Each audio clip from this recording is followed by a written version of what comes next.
We're sitting in the apartment of Vera Maxwell on the corner of 72nd and Park Avenue on the afternoon of February 28th, 1979. Mrs. Maxwell, do you give your permission for this interview to be included in the oral history project of the fashion industries at FIT? Oh, yes, John. Great, thank you. You were born in the Upper Bronx, the second child to Bernard and Irma Huppé in 1904. 75 years later, you are regarded as the timeless, reasonably priced developer of women's sportswear in American fashion. There are reasons for that position, that longevity, and I would like to ask you to share the experiences and lessons of those years with us. There are brutal memories to be recalled, as well as those that were immeasurably successful. Your candidness can be only a lesson for the young people of today and for years to come. And if you're ready, I would like to begin to review some of those experiences. Okay. Okay. It has been said that every creative person has, from their early childhood, an important memory, either positive or negative, which is directly related to their later to be chosen professional career. In this instance, I know that you are not an exception, that you do have an early memory that relates directly to your soon to be chosen career in the fashion industry, that of your aunt who came home one night. Well, we did in those days in a modest family sit around a dining room table and we were waiting for my aunt to come home. She lived with us. That's another old story, how families live together to save expenses, I suppose, because we lived in a brownstone house. And she came in and she, very, very late, and we were all very, my mother was disturbed, her sister. She came in and she was a very lovely looking blonde, and very, very delicate woman who never married and rather timid. And she looked so distraught. And my mother said, "Good Lord, Elsa, what happened?" And she said, "Didn't you hear about the fire?" We didn't have television in those days. And maybe a half an hour later, there would be extras screaming on the streets. We had the boys calling extras out of the newspapers in those days. But we hadn't heard about it, and evidently she was across the street from the Great Triangle Fire. And I'll never forget her description of seeing young girls jumping out of windows, and it was naturally for me a terrifying experience that my aunt must have had, and also just I thought, she was talking about anyway, she knew a little about the workers down there. It was not her business. She was in the pharmaceutical business, but she was in that district. And she said the working conditions were so terrible in those days. And they were crammed into tiny little dark spaces, and worked long hours. And she said there was no exits in the building, no fire precautions at all. And I remember vividly her description of something that I never knew that I would be in the garment business, And my first taste of Seventh Avenue had a little bit of that disregard for humanity that people do against their own race sometimes, because I certainly worked for Middle Europeans, but they were ruthless with their own kind. I mean, making them work overtime, and with me as well. I could work some Saturday afternoons until, late if there was a buyer in town. They weren't very, I think no toilet paper in filthy, dirty washrooms, and one incident I think was very, very funny, because I asked my son, who's a doctor years later, because it interested me. One of the cutters cut himself very badly, and I had never seen this in my life, and he took out his private parts and wee-weed on his cut, and it right in front of my eyes, and I was, terrified in some respects and astonished, needless to say, at such a procedure. And I was told by the boss, he said, "Oh, they do that all the time. That's a good antiseptic." And evidently it's a... And your son has confirmed that? Well, he said they did do it. Whether it's, I'm not so sure now whether he confirmed the fact that it was a good antiseptic. I think I was talking about that firm that, it was Bagadono. The Bagadono brothers. There were 7 brothers, and I don't know whether they're in or out of business, but they deserve to have said what is said about them, because they really were reprehensible people. You can say that with great conviction. Yeah. You know. And there were others that I can commend with great glory, and one of them is, well, the Carmel brothers were another cup of tea. They were marvelous people. They brought the 7 brothers over one by one from Russia. Incredible. They're very famous, were very famous, and still are, as a matter of fact, in history. Herbert Sondheim was a prince, really. He was one of the princes of 7th Avenue, I think, as was David Goodstein. These are names that people who helped other people and who made beautiful clothes. The Adler brothers were very good. The Adlers were famous for their, in the theatrical business, Stella Adler, the famous actress, and the famous writer of plays, and the famous old actor. What's his name? I've forgotten.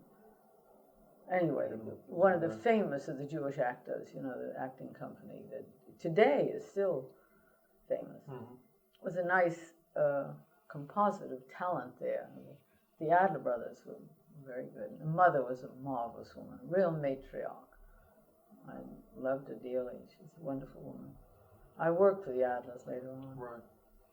Well, going back though to that early period, as you say, you were a child at the dining room table when your aunt shared that story with you or told you about that Holocaust, which was absolutely incredible. You're right. But it went down in history, you know, as one of the worst. I think it was for a while, and it may have been a worse one since, but in my mind, that went down in history as one of the worst fires in New York City. Yeah. Also during that period, there were some things happening to you.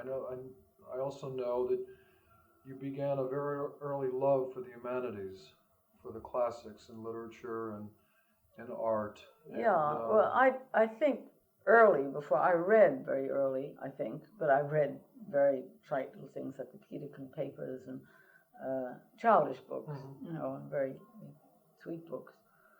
But very nice ones. I learned a lot from Little Women and all those things. But I think I was more sensitive to my surroundings at an early life, because I remember being taken by my mother to a very grand, supposedly, house. And unfortunately, my first entrance into the house, and I must have been difficult for my mother to bring a child to visit as I was, because the front living room, or the front hall, it was the front hall of a lovely house on Madison Avenue, I think it was, and it had a red chandelier that cast sort of peculiar lights around, and it had very heavy dark woodwork and dark stairs and dark carpets, and I got the most awful feeling that I was in a den of iniquity, which I didn't know what a den of iniquity was, but that was I just had fright and hid in my mother's skirts. And fortunately, we were sent up to some nursery upstairs, which was gay and bright, but I'd never forget that terrible feeling of being somewhere, even with my mother, and clutching her and wanting to be taken home. And mother, you know, the woman, very nice, I suppose. I don't even remember the woman, but a friend of my mother's at the time. But that sort of sensitivity I had. School was terrible. It was an atrocity in New York City. And I went to schools with dark green walls, and the stairways to me were like prison cages. I thought of them as being trapped in a prison. All children think they're trapped in a prison in school, I imagine. At least I did. I wasn't a very brilliant student either. I mean, I was always the last one to answer anything. I was shy and speaking up. I never did my lessons very well. I was not very, very disciplined. And in early life, certainly not in school. I had very bad marks in school. And not very bad, I would say very mediocre marks. And didn't pay. Sometimes I'd come out with something I realized that I'd come out with something, because I had a heritage of family life that I probably had heard about Rome and Pompeii and the Gauls, and in conversation around the table. I was very, very lucky that way to have the kind of parents I had. very well educated and liked to discuss things in front of their children. We were never told to go to bed. We were allowed to sit around the table and listen to a certain extent. And I heard a lot. And I'd come out with things in school that was probably above what I should really be knowing at the time, and be abysmally bad at things I really should know at school age, you know. But the definite horror of that school is still with me, of those steel, there was like these steel fences you have now. What do they call them? Chain fences, yeah. Cage-like things that you walk down. There again, and I guess I was at heart a tidy little girl, and I couldn't stand the filth. I never went to a bathroom until it was too late, and very often had accidents very early in life because I couldn't bear this torment of not being able to face one of those ghastly toilets, and not knowing what to do as a little girl, you know, because one or the other thing horrified me. No choice to make, you know. Yeah. And I'd be sent home, you know, which was, maybe that was my purpose in the end, I don't know. I don't think I had that much wile, as a matter of fact, as a child or even later.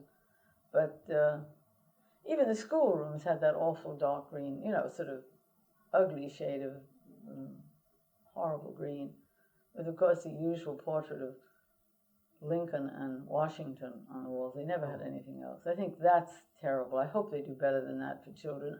They only learn by seeing beautiful things around them.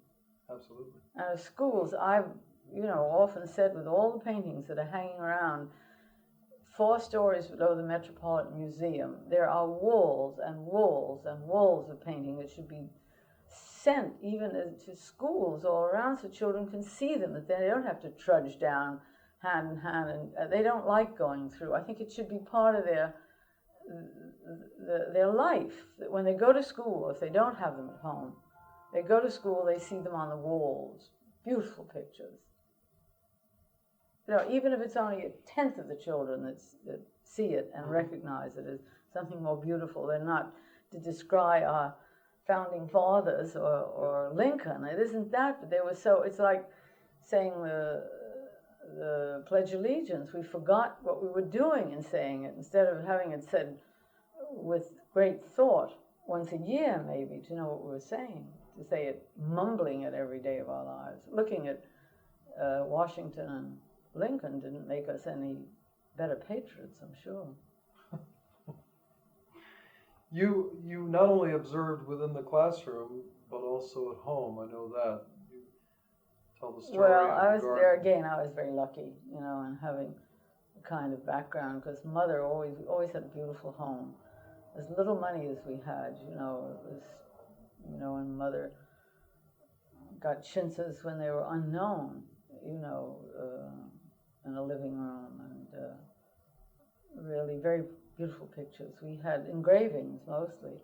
I remember a wonderful painting. Who is it? It was in, I think it was in the Smithsonian Magazine. I meant to cut it out, by some famous painter of 1870.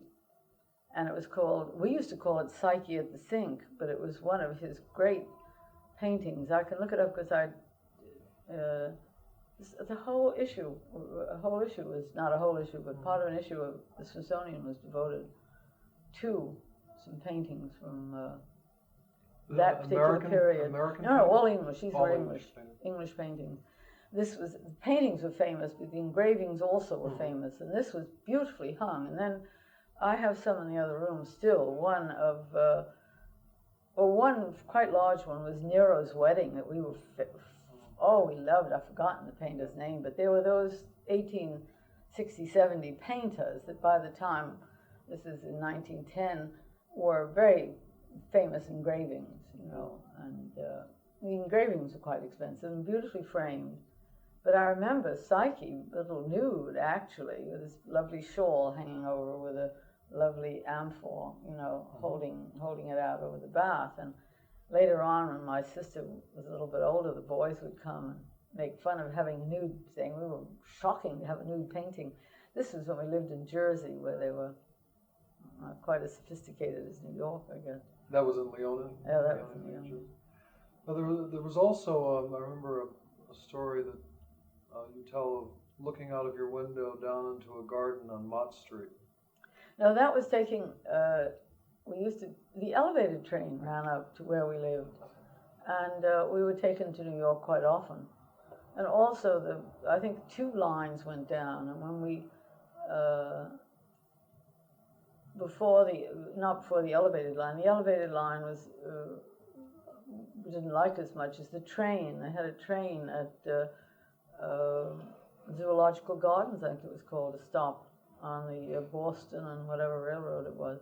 We'd take that, and we'd pass Mott Street, and I'd look down on these, what I realize now were the Italian Masons had moved into a place where we were pushed up into sort of near the Bronx Park, where there were middle-class people that were living in brownstone row houses at the time, and very few large apartment houses were being built, 5-story ones, walk-up, not the luxury of an elevator, but they were walk-up apartments, lots of fire escapes and clotheslines and things of that sort.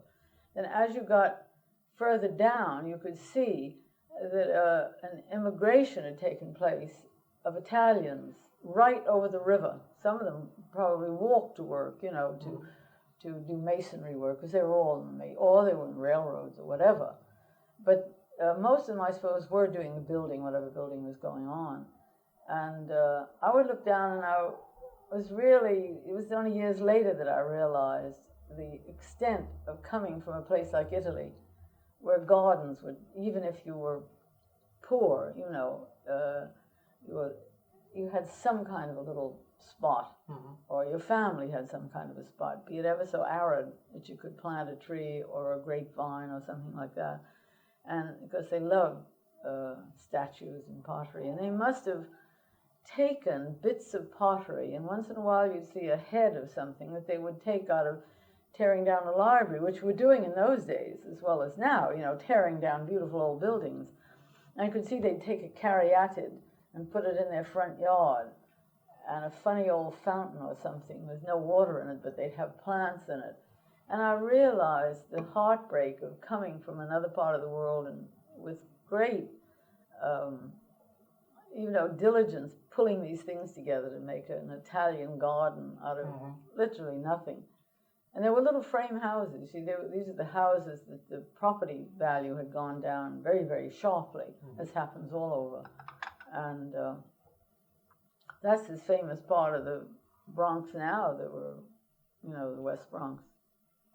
It's, again, being even more under, what do I say? Undercut, Yeah. torn apart. It's that left a vivid memory always. I saw it very often on elevated and on the railroad. There's lots of those little houses, lots of Italians. It was a real Italian section. They'd come up, I suppose, from McDougal Street and Mott Street to get out a little more in the, believe it or not, the country, because these were little cottages, actually, clapboard cottages built.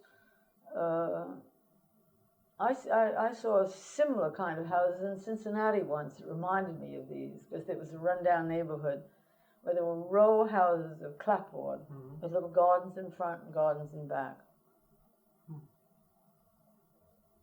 Often wonder, some of them are still there. I doubt it. Maybe Lived in by the next generation of people trying to make a go of it, I suppose. or they're burned out. They're burned out, right?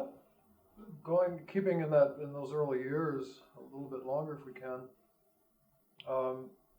and pursuing a little further what might have been some early influences on your life as a designer, your professional life as a designer. Do you recall your thoughts with regard to your own way of dressing, or were you directed to dress accordingly by your mother? Well, I remember being roundly spanked once as a very little girl. I guess I had, even then, a sort of pretensions to being a ballerina. But we were wearing, as children, very uncomfortable, I saw, hard on the laundress, little white petticoats with ruffles on them. and they're all buttoned onto what we call a little Ferris waist. The name of them was a Ferris. Mr. Ferris must have made a lot of money. There wasn't a little girl, to my knowledge, that never wore a Ferris waist. That was a heavy coattail with about a dozen buttons around the waist, it seems, because you had a woolen petticoat, and if you were lucky, you had two. Well, I must have had, between my sister and myself, quite a few of these little beautiful ruffled lace petticoats. And I must have buttoned 4 or 5 of them on, wanting to look like a ballerina, before putting my dress on. And my mother caught me in the first place. It was hard on the laundress, I said. And she said, "What are you doing?" You know, I remember as a little girl having to take at least 3 of the petticoats off. They were hardly getting on the buttonhole. I had so many on. And taking off, I was very aesthetic. I took off the flannel one because I didn't think it was very pretty with the little lawn and lace ones. And I was putting on a white lawn dress with a pink sash. My sister had the blue sash. I always said pink and my sister the blue in those days, you know. And I remember my mother's horror in my taking these freshly laundered petticoats and putting them on. But that's the first recollection I have of... and I must have been an inquisitive little girl, because I once was looking, I could see this, looking at my mother's dressing table, and she had an enchanting little box from Venice that she kept little bits of jewelry in. And no, it must have not come from Venice. I think it came from Turkey, because it had, I can still see it, it was a filigree metal box, and it had the crescent and the star in the middle, and the crescent was turquoise, and the star was a little piece of coral. I picked the little piece of coral out of the middle of it with my little fingers. I couldn't have been more than 4. And I picked the middle of it out. And I was trying my mother's jewelry on in front of the mirror. She had little trinkets in the box. And the stone must have been loose, because I was looking at it. And at the first time, I guess I looked at myself as a person in a mirror, and discovered my nose, and decided it looked very interesting. And I took, lots of children have done this. This is not very original, but it did happen to me. And I looked in the mirror, and I thought my nose had rather an interesting look, wondering where those holes went to. And I took the little bead and stuck it up my nose, and of course it disappeared. And I got scared, and I didn't say anything, because I was afraid that I'd be scolded for picking out the little round stone, until my nose hurt, and then I had to say something about it, because I was a little frightened, fortunately. And I said, well, I did stick a bead up my nose. And the doctor came. It was the first time an X-ray had been used, I think. It was that early. The X-ray was in its infancy. Yeah. And I think I was even not badly burned, but slightly burned by the X-ray. Because it was a turmoil in my life, I remember very vividly. But they got the bead out with a curved forceps or something. Yeah. Rather a thing to remember, but I don't remember the pain or anything. I just remember it causing a lot of excitement in the family, and I probably loved it. Because having a beautiful older sister, I never had that much attention paid to me. And it was rather nice having doctors come in and taken to the X-ray, and then being taken to a place to have a hot chocolate and lovely bun or something like that after the operation to soothe my, tattered nerves. Exactly. My wounded spirit. Were you in a position of hand-me-downs from your sister? Oh, very much so, which I loathed. I always had to say, the reason I made turn-back cuffs, besides being married to an architect who always turned back his beautifully elegant cuffs with 4 buttons on them, long before that even, I made coats with big turn-back cuffs, because I couldn't stand long sleeves that was any longer than wrist length, because I had to, so many years, go through, coats that were too long and growing into clothes, which I loathed. Couldn't stand it. I'm sure that and I suppose they're a little overpowering, so I'm always doing things that are rather slim and that feeling of being overpowered in my clothes. That's me. You allude to an interesting problem that I've seen in my own family, consisting of 3 children, and the position of the middle child. Yeah, that is an interesting one psychologically. Yeah, I the think. oldest one being sort of the leader, as my oldest brother's always said, he set the stage for the two of us to come along. And then, of course, I, being the youngest, received that kind of attention from my parents. And I suppose, realistically, there was very little left for the one in the middle, except that which he could elicit because of his conduct or what, shenanigans that he might have pulled. Well, sometimes the middle one turns obstreperous for this reason. He wants to he's a show off, and he'll do a lot. I was rather retiring as a child. I wasn't very officious, I don't think. And my younger brother was the idol of my father's eye because he was 10 years younger than I was, and his first son, you see, so he got a lot of attention, and I adored my father, so that, I suppose, hurt me. And my mother and my sister had the firstborn, and a very beautiful girl, really beautiful. And I suppose you just left in the middle, and you quietly fight. I think you turn. Or maybe even if I'd been an only child, I would have been a dreamer. I used to have sit by myself, and we lived out in the country, sit on the back porch and have enormous dreams of being a great actress or seeing other few shows I saw or whatever, or heard about, Maud Adams and people that you heard about being actresses. And I thought how marvelous it would be to act, or how great I would be always. To myself, never to anybody else. Always, maybe I had a quiet feeling of worthiness of myself, but never to anyone else. I never thought I really thought I was ugly when I was a child. I really thought that my sister was quite beautiful, and I had a handsome young brother. And I suppose it is because people would be around and they'd say, "Oh, Madeline is so beautiful," and they'd say, isn't Barney adorable? And no one would ever notice me. And also, quite reasonably, I remember looking through photograph albums when I was about 5 and seeing a picture of myself looking like a little weird Chinese. Well, here's the picture, John. I must say, I have a little sparkle in my eyes, but when you compare it with my sister's, I can understand why I thought I might have been a foundling. It looks, you have one hand sort of open as if you're going to reach for something, and the other, and you're looking down at something as if you're going to get right out of that chair and go get it. I don't know. Probably. I was only about 7 months old then. That's incredible. Yeah. Something had caught your eye. I think they probably held something that they would in front of you, a rattle or something to make you look alive. What influence did your older sister have on you? I mean, you obviously did have Well, I looked up to her, but we had sibling rivalry. It was always a very worst kind, And I think a tragic thing happened. She had an accident to an eye, and it destroyed one eye. And she was, instead of today, they go to a psychiatrist and say, don't make the child conscious of the infirmity. Try to erase it from the child's mind. And even then I realized, I didn't know it was happening, but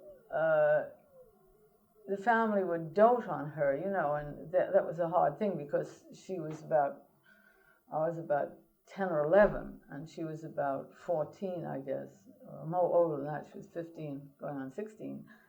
And my grandmother, who felt it was her fault because she had sent her to the icebox for a soda bottle, and the bottle exploded in her hands. And my grandmother always felt that it was her fault, you see, so she doted on her. My grandmother fortunately doted on me too. She was a pride and joy in my life. But my mother particularly just spoiled her to death after that. And I remember one instant where she pushed me down a flight of stairs, and when my mother couldn't help but seeing that, she had to admit that she did, and she said, well, Vera made fun of my eye, that's why. So, and I hadn't, you see, and that was the first real injustice I remember in life, that, that you hadn't. She just got mad at me and just shoved me down. It wasn't a big flight of stairs, and fortunately, I was a fat, bouncy little girl, I guess. I just got up, and I was absolutely furious, and screaming at the top of my lungs, I suppose. And mother came and my sister said, Madeline pushed me down the stairs, and she said, well, she made fun of my eye. And then I was roundly spanked, of course, for that, just after being put down the stairs. But you know, it's a thing in life. I think if you hold this, I think one thing about the Christian faith is good. I certainly didn't turn the other cheek, but I never dwelt on it. Occasionally I'd think this is an injustice, and I've suffered it, but you go on in life. And we all have these things in our lives. And I think you have to, take these blows as they come. Some were worse than that, but there are injustices in life, and you have to accept them. And that's a good thing, I think. I think not to dwell and not to be vindictive and say, after that happened, I don't ever remember getting back at my sister, maybe through fright, I don't know, she might throw me down the stairs again, but I don't really remember being vindictive in my life. I can lose my temper very easily, but I can never hold a grudge, not for more than 25 minutes if someone's in the same room. What were your interests as a young child? What kinds of things drew your interest? Actually, building blocks. I should have been an architect. Actually, if there had been more women's lib then than now, and I'm not a gung-ho woman's lib, I've lived a woman's very, very liberal life, I would say. Bringing up my own child, not taking alimony when I left my husband, and just wanted to bring him up on my own to prove myself. And but anyway, I think that architecture would have been marvelous for me, because I remember as the smallest child, I had my father's blocks from Austria, beautiful stone blocks, and they were the pride of my life. And then Christmas, they get bigger and bigger ones with bridges and, all stone blocks made by the same firm. My father saw that I liked them, and because I'd play for hours, evidently, with these blocks, making all kinds of things out of them. Today, I'm a great critic of architecture, not a precise one, I must say, but I'm in either a room, or more so than clothes, I think, actually. I'm more a critic of architecture across the country than I am the way women dress today. I can be in an absolute tizzy about seeing, worse than that, about seeing a beautiful building being torn down for nothing, or to put up some square monstrosity made of glass and steel. It just absolutely brings up the hackles for what we do across this country. I do belong to the National Preservation Society for that reason. But I really think it's one of the most important things we have, to hold on to some tradition. Certainly beautiful modern buildings. I love the City Corps. You've seen that building. Now that's I don't want to digress too far from where you want to go, John. No, go right ahead. But actually, I think probably from a toy point of view, building blocks, dolls, of course. I was very very maternal from that point of view. I love my dolls. Did you make dresses for them? I made dresses for them.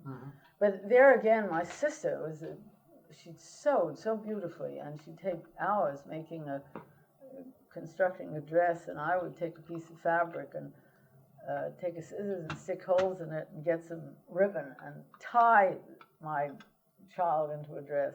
I was not that meticulous, but I remember my grandmother saying that mine had more style than my sister's, because my sister never finished hers. She'd be there sewing, or I'd have mine finished and dressed and make a petticoat on a little piece of string and tie it on and get her all dressed and make a hat for her and get her completely dressed. And I remember my grandmother saying once, well, at least Vera finishes hers, and they're really quite nice looking. They look kind of cute little dolls she's dressed. And my sister evidently would be so meticulous that she never finished the dress or finished dressing her doll. She'd be making a little hem stitch, on the edge of something. It sounds as if your grandmother was your primary supporter. Oh, she was. No question about it. She was an endearing person. She taught me my first game of solitaire when I taught my grandchild, her first. She's an incredible card player, my grandchild. better card sense than I have. I must have had very good card sense because I played bridge with my mother at a very early age. I was 10, I think, or 12 when I played bridge. But my grandmother taught me how to play pinochle. We used to play two double pinochle together. And then she taught me about 4 or 5 kinds of patience, all German. Bismarck, one was called, and they're all.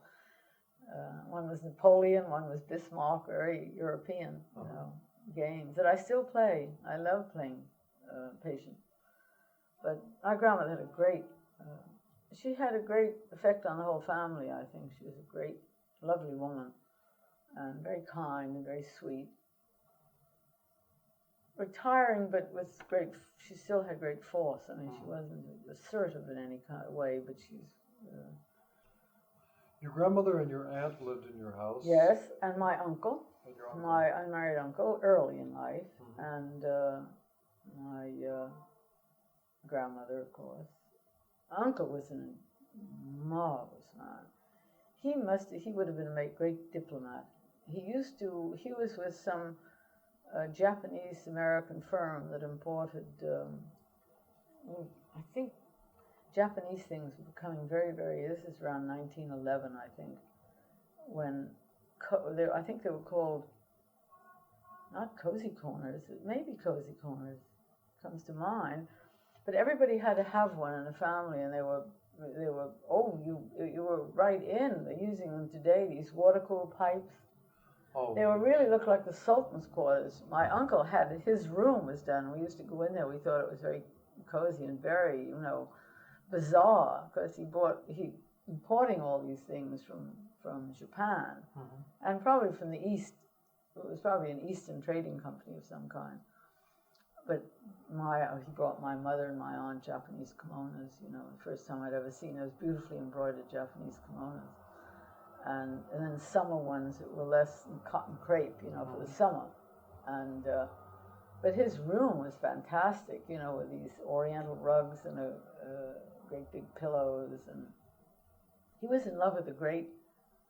Her name was Rose Coghlan, and I think Ada Rehan were friends, and they were great Shakespearean actresses, both of them.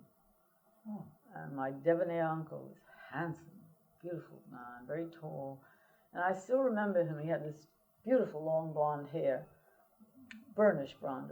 And a great, strand would come over his eye, and he had these beautiful hands. And I still see him putting his beautifully graceful hands through brushing back his hair. He was the one that could, 3 women, my Aunt Hella, or my grandmother, my Aunt Hella lived with us later, or visited us. It was my mother's other sister. 3 aunts, or mother and 2 aunts, and a grandmother, with all excitable, very women. And my brother would come in and be able to make peace in the family. Your uncle? My uncle, my uncle. He's an incredible man, an adorable man. Everybody adored him. Isn't that something? And Ada Rehan, Agnes Coghlan ran away with another man and broke my uncle's heart. Married a little chorus girl on the rebound. The family,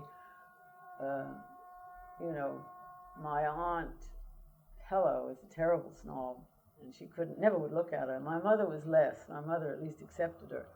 My grandmother wouldn't talk to her, I must say. My grandmother was adorable. It was her only son, and she loved Rose Coghlan. And Rose Coghlan was a beautiful woman and distinguished. She was a distinguished English, knew the Barrymores and the Drews. And so I was thrown, in a way, with all kinds of life, but I think my first concept of sort of low theatrical life, if you like, and she wasn't. This was this aunt of mine who was a chorus girl. She was in, I don't know, the Dutch Mill or something, the Red Mill, I think it was called. She was one of the chorus girls. He met her probably and married her on the rebound. He married her, I think, feeling sorry for himself, and she was pretty and sweet. And the marriage lasted, I'll say. And Anita's mother, her name was Anita, and her mother was Cockney and was a friend of Charlie Chaplin, actually, and Charlie Chaplin's mother. In England, they came from England. They were real Cockneys. And a young brother was a jockey, and since everybody else, I was closer to her than anybody because she was quite young. She was only 17 when she married my uncle, who was about probably 31 or 2, which is a fair discrepancy in age. And I remember this Cockney mother of hers. I used to love to listen to her. And my mother, you know, later on, the mother didn't come around to the family early. We had to get used to the daughter first, you know. But later on, as we grew older, I always loved Anita because I wanted to be a dancer myself, and she'd been in a chorus, and I thought she's the most glamorous person. I never could get near Rose Coghlan because she was so ephemeral, you know, and so beautiful. But Anita was darling, and I mean, she was a dirty woman, actually, you know. I mean, her clothes were never clean, and but paint on her face, you know. But I thought she was divine, and she immediately had a child, you know, and a couple of years later had a child, and I used to babysit for, you know, her little girl. And I remember her brother coming to the house one time. They lived with us in the summer, I think. That's a whole other story where we had to take all the family in when the war came and my father was put in another concentration camp, sequestered, let us say, and he couldn't be by the sea, and we had this house by the sea. And Anita and her husband and her first child came and to stay with us. And her brother came, I can't remember his name, but he was tiny. She was tiny too. And I was taken to Aqueduct for the first time in my life by my aunt and my brother. And oh, I was excited. I wasn't very old. Well, I was getting a little older then. I was 16 probably. I was in the Metropolitan Ballet then, and a little out on my own, so it was not unusual that I would be let, you know, in those days, be let go to Aqueduct. And I remember him giving me $1 and say, bet it on, I did remember the horse's name, because I won $10 on a $1 bet. It's a wonder I didn't turn into a gambler after that, you know. It was very exciting. Oh, taken there, and amidst all the horses and the jockeys and the, you know, as I say, she was a very pretty woman, and had a lot of admirers. My uncle didn't come along. He didn't ever like the brother very much, I don't think. You mentioned two things just now. Jack Hare Jr. was the name of the horse. Jack Hare Jr.? Look it up at one of those. Jack Hare Jr., 10-to-1 shot. I'll never forget that. And he was very nice. He gave me $1. He knew I didn't have any money. You know, I went home with $10. That was the beginning. Yes, I never did turn into I'm a good gambler. If I do gamble, I never worry about losing, but I don't really like gambling. Yeah. You mentioned two things, Miss Maxwell, that I know had certainly an important effect on your life. One was the sequestering of your father. Was that at the same time that you were, well, forgive me, let me go back for a few moments. When did you begin training for the ballet?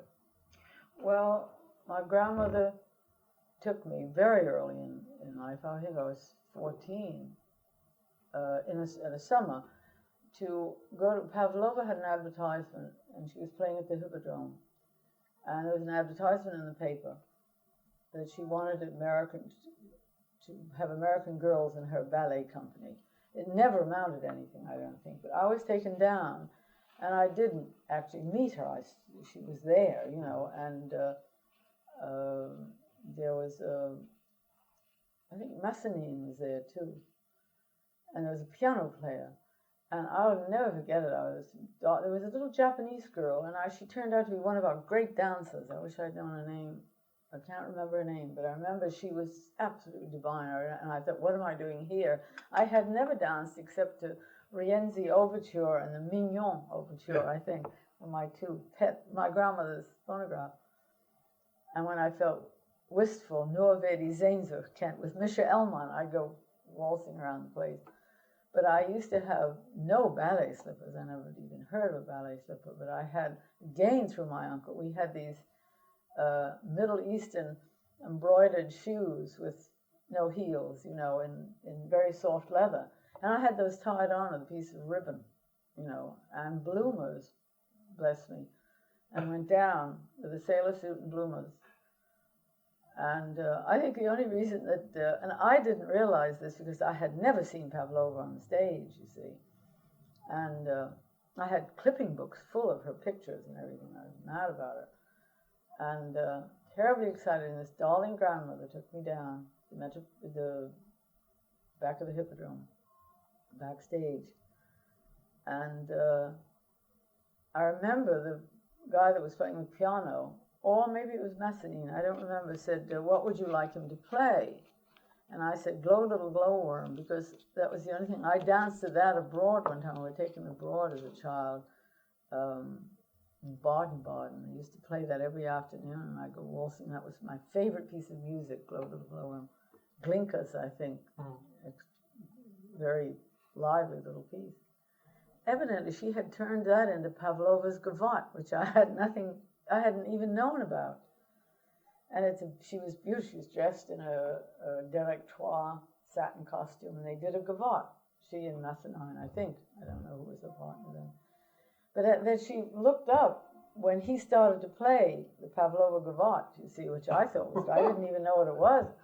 And she came over to me, and I was delighted, that she should. Nothing happened, believe me. I mean, I was with my black bloomers and these delectable dancers all around me with little ballet costumes on. I was taken home by my grandmother. But a few years later, I had a friend who went to the Metropolitan Ballet School and asked, her mother said, well, I'll let you go if Beryl will go with you, we're bosom friends. And my mother said, all right. And my grandmother paid for the tuition. And we went after school from 4 to 6 or something like that. We had to get over there from New Jersey, so it was quite a trip. And then I left high school and took a job because I was crazy about ballet. And that was the summer. I'm sure it was the summer. We had a few lessons in the spring. When the summer came, they had a class, a morning class. An afternoon class, again, a special summer session. And I took a job at, the house. It was called H.K. Brewer, a stationery house. It was on Madison Avenue, right near the Metropolitan, and at least across the city from it. And I had a part-time job for $50 a month, but it kept me going because that was about what I paid for. Not quite, I paid $25 a month for my lessons. And that was the 1st of June, probably, or the 15th of June, whenever school was out. And much to my mother's surprise and mine, nobody paid any. My grandmother had died by this time. Much to my surprise, and my mother's, I was given a contract with the Metropolitan Ballet. I was 16. And my mother first wouldn't sign. She didn't want me to, be in the ballet. And I very naughtily had an older friend of my sister's or somebody sign for me. And didn't want to put my mother's name, so I got it. And then when my mother heard that I was going to make $25 a week, she decided that wasn't bad for a 16-year-old girl. In those days, that was not a bad salary. Absolutely. And hard times, my father hadn't died. My father was still, this was 1919, so it was directly after the war. My father was a crushed man. He couldn't work because he hadn't been able to work since 1916. Let's go 15. back to that now for a moment before we go ahead with the ballet or the ballet school. Your father was sequestered? You were living in New Jersey at the time. We were living in New Jersey, right. And our house was where the vigilantes came because we used to sing German songs and on the front porch. And when the war came, everybody thought my grandmother spoke with an accent, my father spoke with an accent. Unfortunately, my father was not an American citizen; he was an Austrian citizen. And he was of that caliber of man that once you pledge allegiance to anybody, you can't change your mind, as unfortunately we have presidents that are doing today.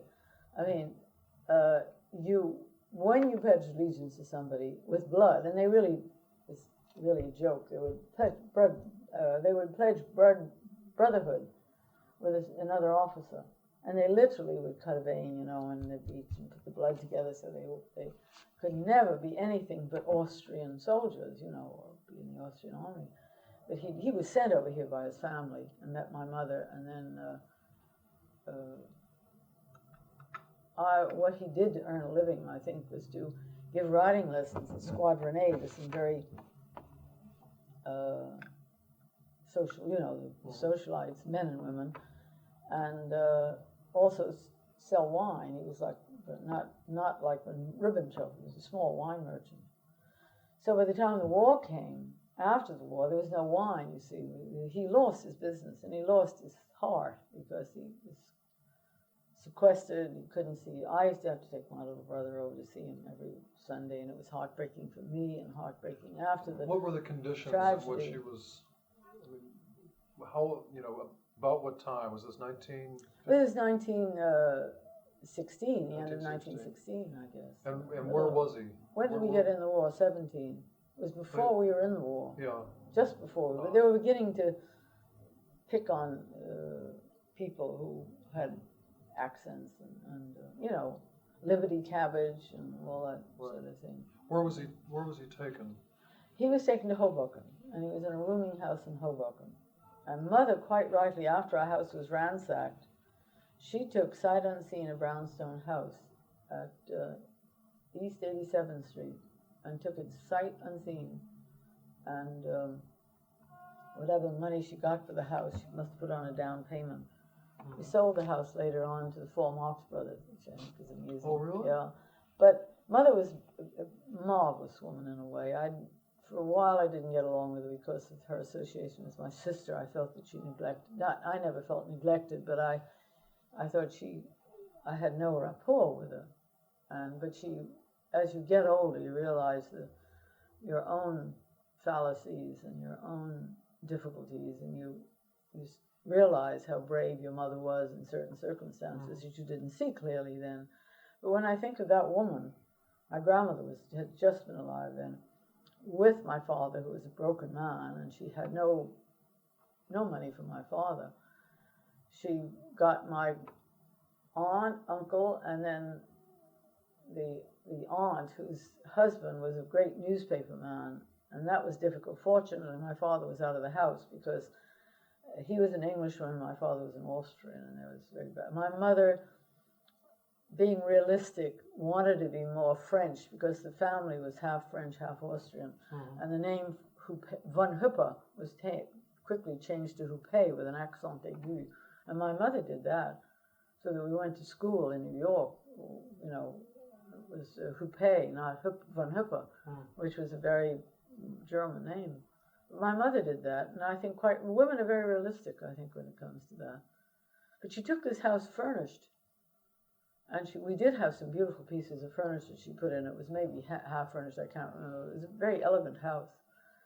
But the whole family lived in it, and my aunt, this aunt of the Triangle Fire by that time, was a CPA, an expert accountant, and she had two very dear friends, one who was married, and who came to live with us, as women did in those. The only recourse they had, like Thomas Wolfe's family, was to have a boarding house. And Mother was an excellent cook, really, and my grandmother were really wonderful cooks. And I was the slut of the household, I guess, when I wasn't. So I was glad to be in the ballet, but I used to have to make beds interminably. We did have a little color. We had a little, I don't know whether it was a black maid or what. I know we didn't. We always had maids they call greenhorns. Mother used to go down and get them off the boat because we spoke German or Hungarian, and get them off the boat and pay nothing for them. A delightful story is when we got off the boat and Mother said, well, you clean the front stairway. We had a little stairway, not one of those front stairs, a small little areaway. And she sent her out with a broom, and 87th Street from Madison Avenue, from Amsterdam Avenue to Central Park West is a very long street. And Mother thought she had been gone for quite a while, and she had these great big white scarves around her neck, an apron and a big shawl. And Mother saw her practically down at Central Park West with a broom. She was cleaning the whole street. She didn't realize that she cleaned the street. I mean, Mother just gave her a broom and said it was always dusty out front. People threw things in. I love that. She also washed the bread. The bread used to come on. Mother didn't like wrapped bread even in those days, and she thought it was special bakery, and they'd have these wonderful Viennese breads, and the bottom of it would have a little dust on it, or some of our regular American bakery bread would be floured on top. She'd be carefully wiping it off with a wet towel. It makes the bread very soggy, I must say. She soon got over that. But Mother must have suffered through some of those maids that she had, but they worked for $6 a week, some of them. Was bored, They didn't stay long. They never stayed long. I remember seeing one of them that we had, as Macy's used to have a restaurant. And I remember going up there, and I was in the ballet, I guess, and later. And this nice big woman came up. I remember her name, Marie Lutzer. And she came up and she said, "Aren't you little Vera Huppé?" And she said, "I'm Marie Lutzer." And I was so surprised to see this woman that we knew as a little, immigrant, a big immigrant, having a great job. She was very proud. Learned to speak English with an accent. It was kind of fun seeing her there. So your mother supported this new home by and as supported a us. Of course, that's why another reason why it was good that I had a job. I mean, I'm sure my mother was delighted that I was bringing, instead of being wear and tear on the family purse, I was adding to it. Because I gave her all my money except $5. In those days, you did that. My sister was working for my uncle at the time, a newspaper man. It was Sir Walter Bullock, who was Lord Northcliffe's right-hand man in this country. He was an American correspondent, prided himself on getting us into the war, which of course I didn't like, because I sided with my father. I must say that I was more, I remember my father saying what a tragedy that Hughes wasn't, instead of Wilson, that Hughes wasn't elected. Because, it's very strange, the Germans and the Irish got together on their mutual dislike for the English. Absolutely. And we had and my uncle, I never liked my uncle because he prided himself on whipping up as he said, even the Irish in this country, he's whipping up into there's a lot of Irish in America. And my father was, very pro-Austrian. He never really liked Prussia as such, because he knew the fallacies of Prussia. But he certainly would rather not have war. I think he was, even though he was, being a soldier maybe, he was very anti-war. There were great disputes in the family, As I say, it was lucky in some respect that my father was sort of not out of that little enclave of women, and my uncle was a sweet man. He was, I say, always calmed the waters. But the other uncle, the English uncle, who was really English, was rather an arrogant man, too. Newspaper men all.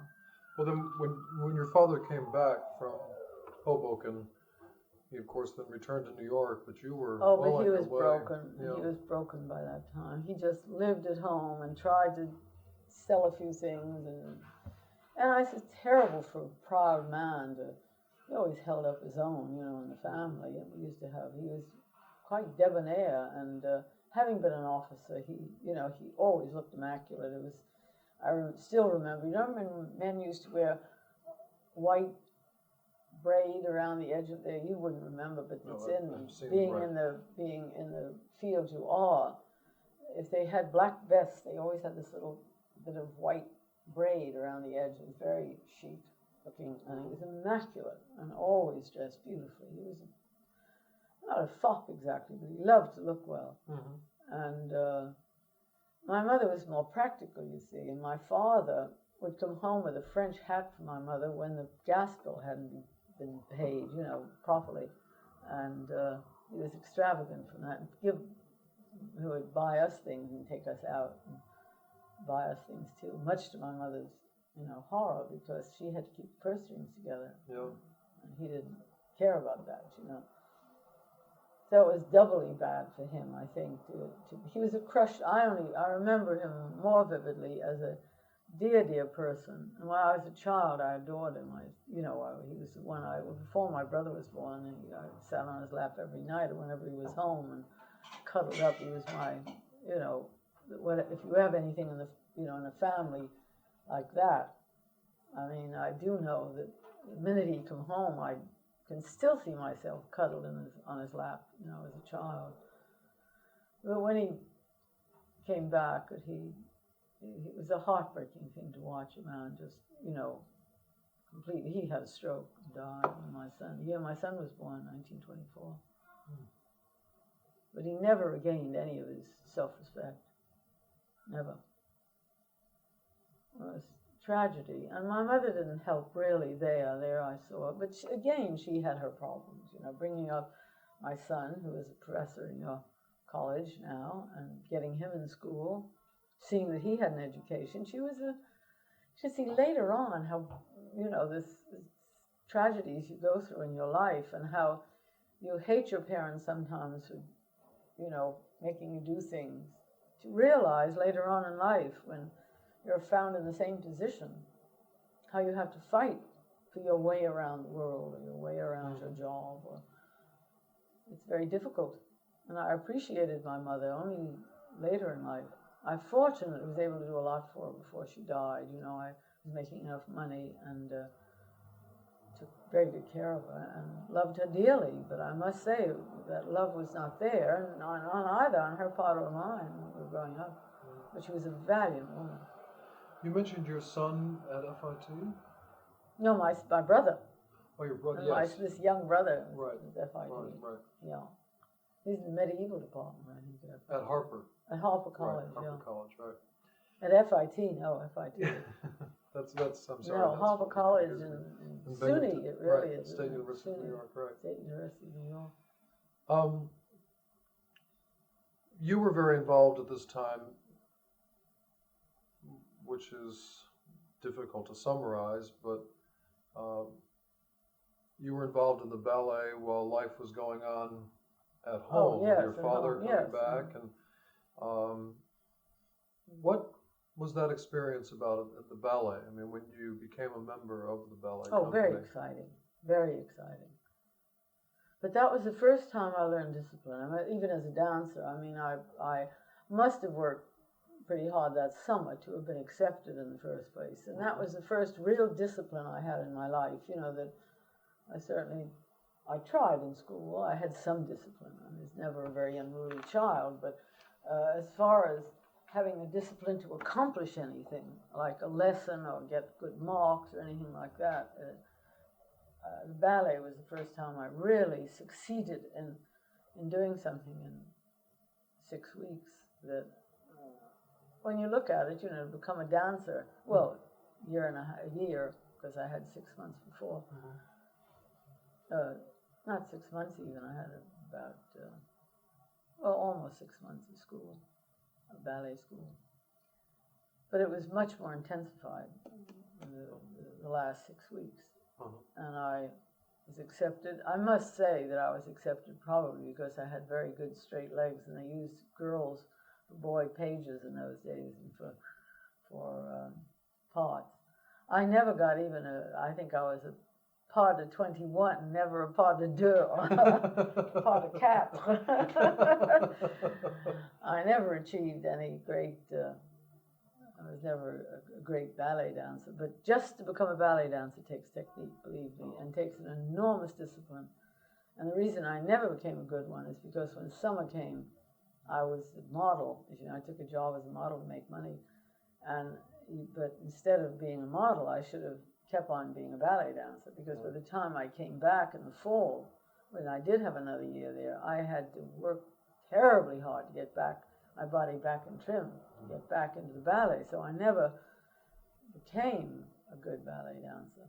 I did learn something in the ballet, and it was one of those wonderful things in life that you wonder why, what the difference is between an actress or a singer, or an artist, I should say, like Geraldine Farrar and, say, Florence Eastman. And you take these all for granted, but in your little way, you're always a critic, I think, if you have any discernment in life. You're a critic of everything. And not really knowing that you're a critic. I remember rehearsals. We were in Colman, that was one of those things, the Gypsy Girls or something. And Florence Easton was a great, artist. Not a great one, I should say, but and one of her best roles was Carmen. I must say, I don't think it was her best role from what I gathered. And we used to watch, not only in the performance, but mostly in rehearsals, and watch them. And Florence Eastman would come on, and I realized this only by comparison. And we didn't act any better. The stage hands didn't seem to. She walked as if she was nobody on the stage, and yet she was fairly well known as a prima donna. But there was no spark. Nothing happened when Florence Eastman came on in rehearsal. Now, it must have been that she shared the role, as they often did, that season. And I remember almost a month or two later doing rehearsal with Geraldine Farrar. And the excitement, even at a rehearsal, she walked in, and I'll never forget the first time I saw her, because I hadn't ever seen her before Carmen. And she walked on in a black dress and a black blouse. It was just not a dress rehearsal. She had very pretty hair, just brushed back, and quite a vivid face. She walked on, and there was electricity in the air. Now, I was too young to know, except that something to me happened. And I thought about it, and here was this woman. We danced better. Everybody became animated the minute Farrar walked on the stage. And it happened in the performance.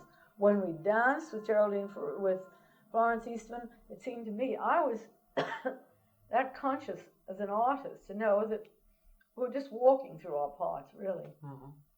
And she was singing very beautifully, I suppose. But not being an actress, not having a dynamism, that's that little extra something that is either genius, or one is talent, one is genius. And what? You must have had the opportunity to meet some of the great opera stars during that period, in addition, of course, to Geraldine Farrar and Florence Eastman. It was like it's like a circus family, there were only 20 ballet girls at the time, and the artists would come and go. One of my favorites was Claudia Muzio. Now, she's not too well known, but one of the most beautiful Aidas I think could ever, if my little knowledge of opera means anything, I think she was one of our great Aidas. Caruso, of course, we knew. Caruso would have two ballet girls sitting on his knee every once in a while because he's sweet.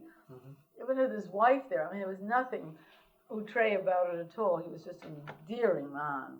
And I wish to heaven I had back at the proscenium, there was a picture of Anna Schrammich and myself that he did a caricature of, among many hundreds of others that were there. And I went over to find out whether when they tore it down, and I joined that great group to try to save the Metropolitan, which didn't work, unfortunately. And I thought they could cut away that particular part. It already had been torn down.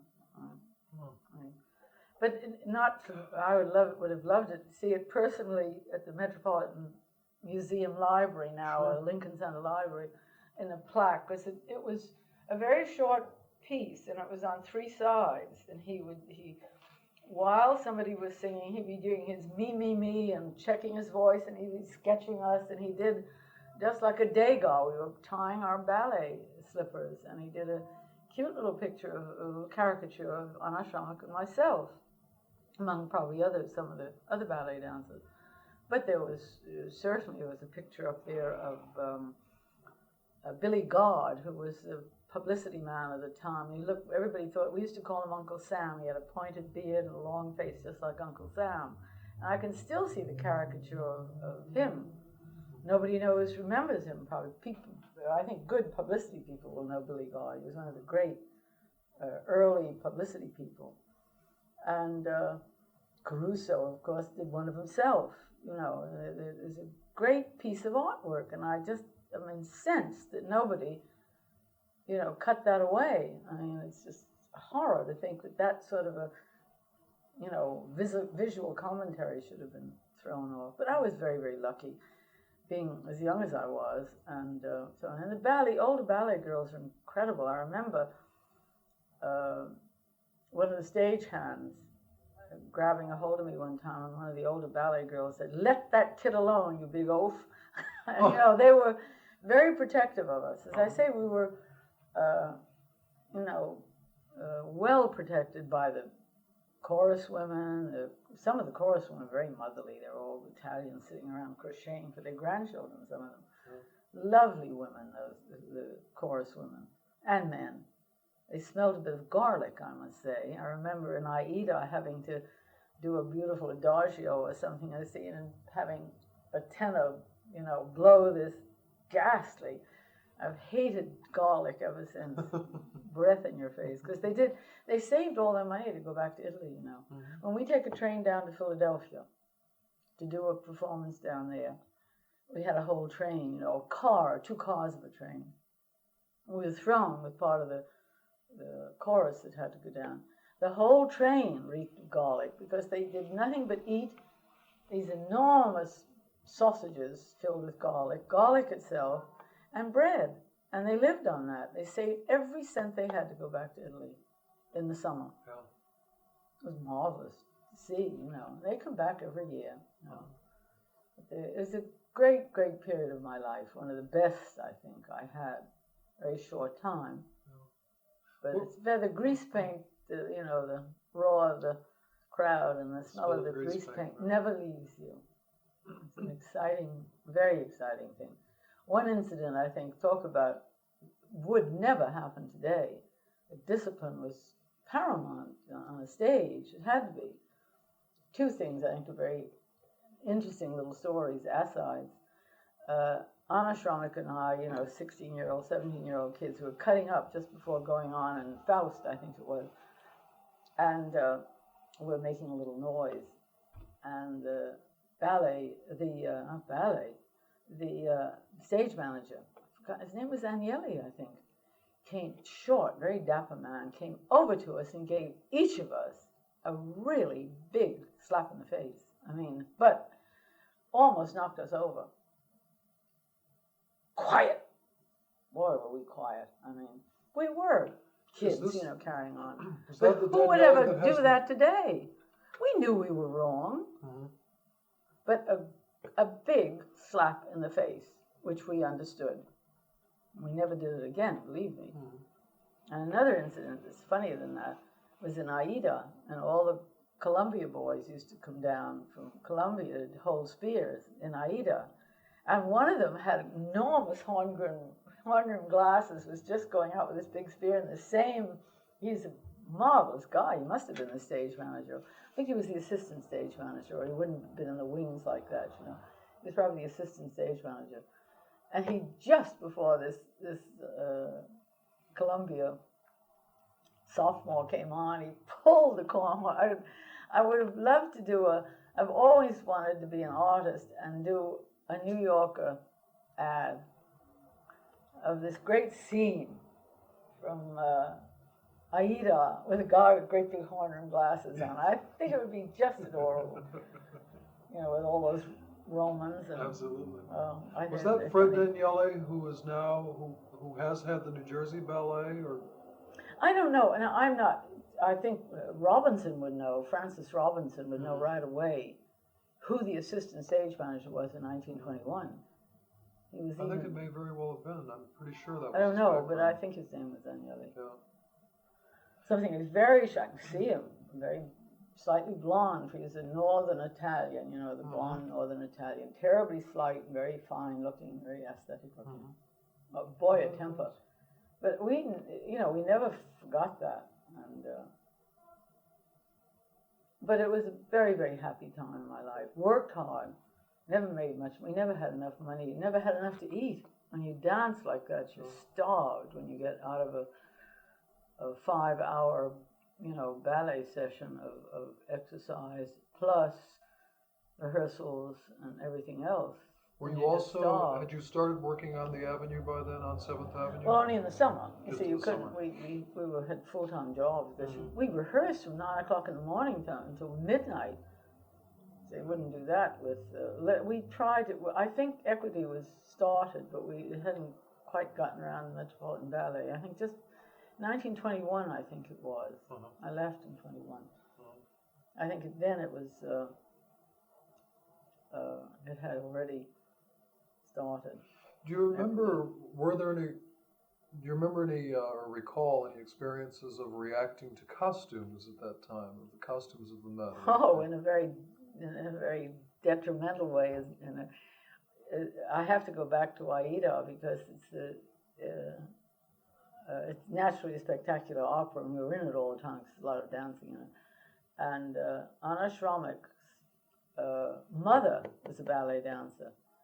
And in Aida, in the priestess costumes, in the Vestal Virgin costumes, they had corsets inside of these things, and they had this is the first year, this is 1919, and they had fish gut on the costumes, and we used to be scratched, and I was never bothered because it's a healthy girl, and neither was Anna, but 2 little girls had infected arms through the fish gut, and a year later they passed a law that you couldn't have postal cards with that fish gut on it because post office clerks had infected fingers and from the fish gut.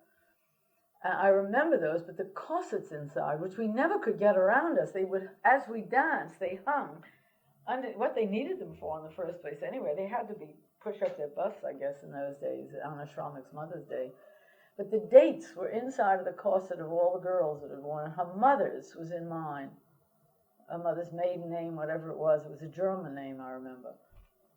And she was a young German girl, but that wasn't, her mother's maiden name was something else. And we were looking at all the names, and there must have been about 20 names in this, in the corsets, where on our names at the bottom, that was only 1 year. The next year we had new costumes. But they were really pretty awful costumes in those days. There's a couple of I think we did ballet, we had quite beautiful costumes. Only play, they must have lost money on it. It was called Cleopatra's Night, and Frances Alder sang in it, and Morgan Kingston. And it was a 1-act opera, and I don't know whether L'Oraculo, I think, was the other, it was a double opera like L'Oraculo and Pagliacci always sang together. And it was in terrible opera. It was sung in English, and but we had those. The first time I remember having beautiful. Oh no, 2 things we had beautiful costumes for. One was something called Coq d'Or, and I remember the costumes in that. They were done by Basque, Leon Basque, and Urban did the scenery. And I remember a wonderful Irish stagehand that we adored, Pat, came out, and I remember when we did our first dress rehearsal and the scenes and the costume. And they said, Gloria, it looks like an explosion in a ketchup factory. I'll never forget. And it was, it was just red paint all over the place.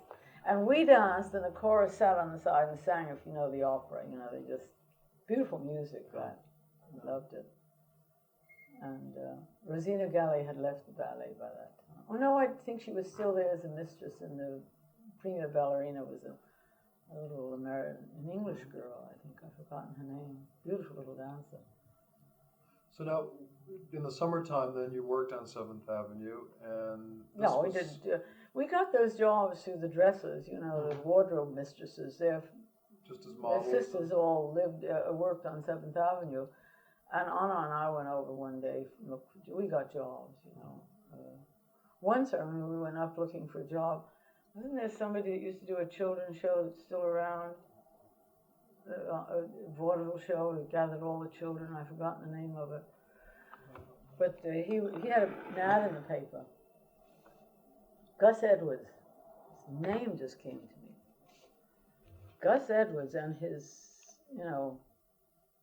some Lilliputians or whatever, I don't know. But anyway, we went over much to our sorrow, and I don't think it was Gus that interviewed us, but a very naughty man. That was my first, Anna's and I were scared to death as two kids, you know. Here we were in the Metropolitan Ballet, and it was like being in a family. We never were afraid, and we were timid, only wondering whether we'd get the job or not. And I was called in to his office, and she had to stand outside. And I looked around, and I saw a door, and it's the first time I ever, because I was, you know, I never had, I think it happened only once again in my life, that I was accosted by a male who just liked a pretty little girl around, you know, and he grabbed a hold of me, and I pushed on, I saw an exit sign, and I walked out the door. I walked out the door where Anna was, and we were afraid we were kids, you know, we were afraid he'd come after us. So we never waited for an interview, and I said, don't go in there, come with me. And we went down, we didn't even go to the elevator, we were afraid to wait for the elevator for fear he'd come out. You know, kids, we thought we were going to be attacked or something. So we found one, and it was on the 20th floor, somewhere around the Paramount building, or someplace, maybe the Paramount wasn't even built then, but one of those buildings. And we walked down 22 flights of stairs, because there were no, you know, even in those days, the doors didn't open onto the thing at all. There were two little girls, I love us, running down the stairs, you know, away from the big ogre. He probably had no intentions at all, but he scared the life out of me when he grabbed a hold of me, you know. None of this. We had heard these terrible stories about white slavery, and, you know, how kids talk, and we thought this was part of white slavery, you know, we were going to have any part of that. And here, I remember Anna and I had, thank goodness you have, that's why I always say to my grandchildren now, go anywhere, but go with a friend. Don't go alone. What was the decision process that took you out of the ballet? Marriage. I married in 1923, and then had a son, and taught ballet. My husband made an awful lot of money, and he had been brought up, my husband had been brought up by a mother and two sisters, very doting, and I was very young. I don't know how he stood me, actually, because I was I've always had not aggression so much, but I'm Taurus. I guess I work my way through something, and that's very hard sometimes for people to take. I never take no for an answer. And I was appalled that I made ends meet. I was like my mother that way. Out of packing cases, I could make pretty furniture and some of the pictures on that wall that I bought in Woolworths. Look at the Lady Racamier and the Age of Innocence come from the very earliest apartment I had, and they were 10-cent pictures, and they're still on my wall. Now that's something, isn't it? Magazine cover ones too. This one was a magazine cover, not a cover. My aunt had a beautiful magazine that she used to take pictures out and frame them. Very good. Actually, some of them are very good. But those are on my early wall, but I still love. I keep those for sentiment's sake now. I think the Duke of Wellington came out of it's a postal card somebody sent me, and I framed that in a Woolworth frame and hung it up. And I think this is the Duke of Monmouth on this side, this little Holbein type of thing. But like my mother, I had a certain good taste that was innate. I mean, you don't learn that. I mean, that's inborn. I've seen it, and I could have been a brilliant dancer, I think, from what I know now. My musical background was good, but that's one of the reasons I was taken to the ballet. I didn't know that I could sing a musical bar right on the dot, and I didn't even know that I had that talent, dancing that counts. I didn't have to. I used to see girls counting 1, 2, 3, kick, and it used to appall me. But what I didn't have was that perseverance. For once, my Taurus didn't carry me through to become a technically good dancer. I was a good dancer, but not like I could never have made a prima ballerina. But if I had, I think another thing that I was smart enough to know, my neck was not long enough, because I was a critic again, and I would watch these girls, And some of them had these beautiful long necks, as Pavlova had. She had a neck like the swan, you see. And I'd see these gals, and I said, look at my neck. You're always looking in front of mirrors when you dance. And I'd look at myself, and I'd stretch my neck out. I remember getting up. Somebody said you could get on one of those leather straps in front of a door, and I used to hang on it to make my neck longer.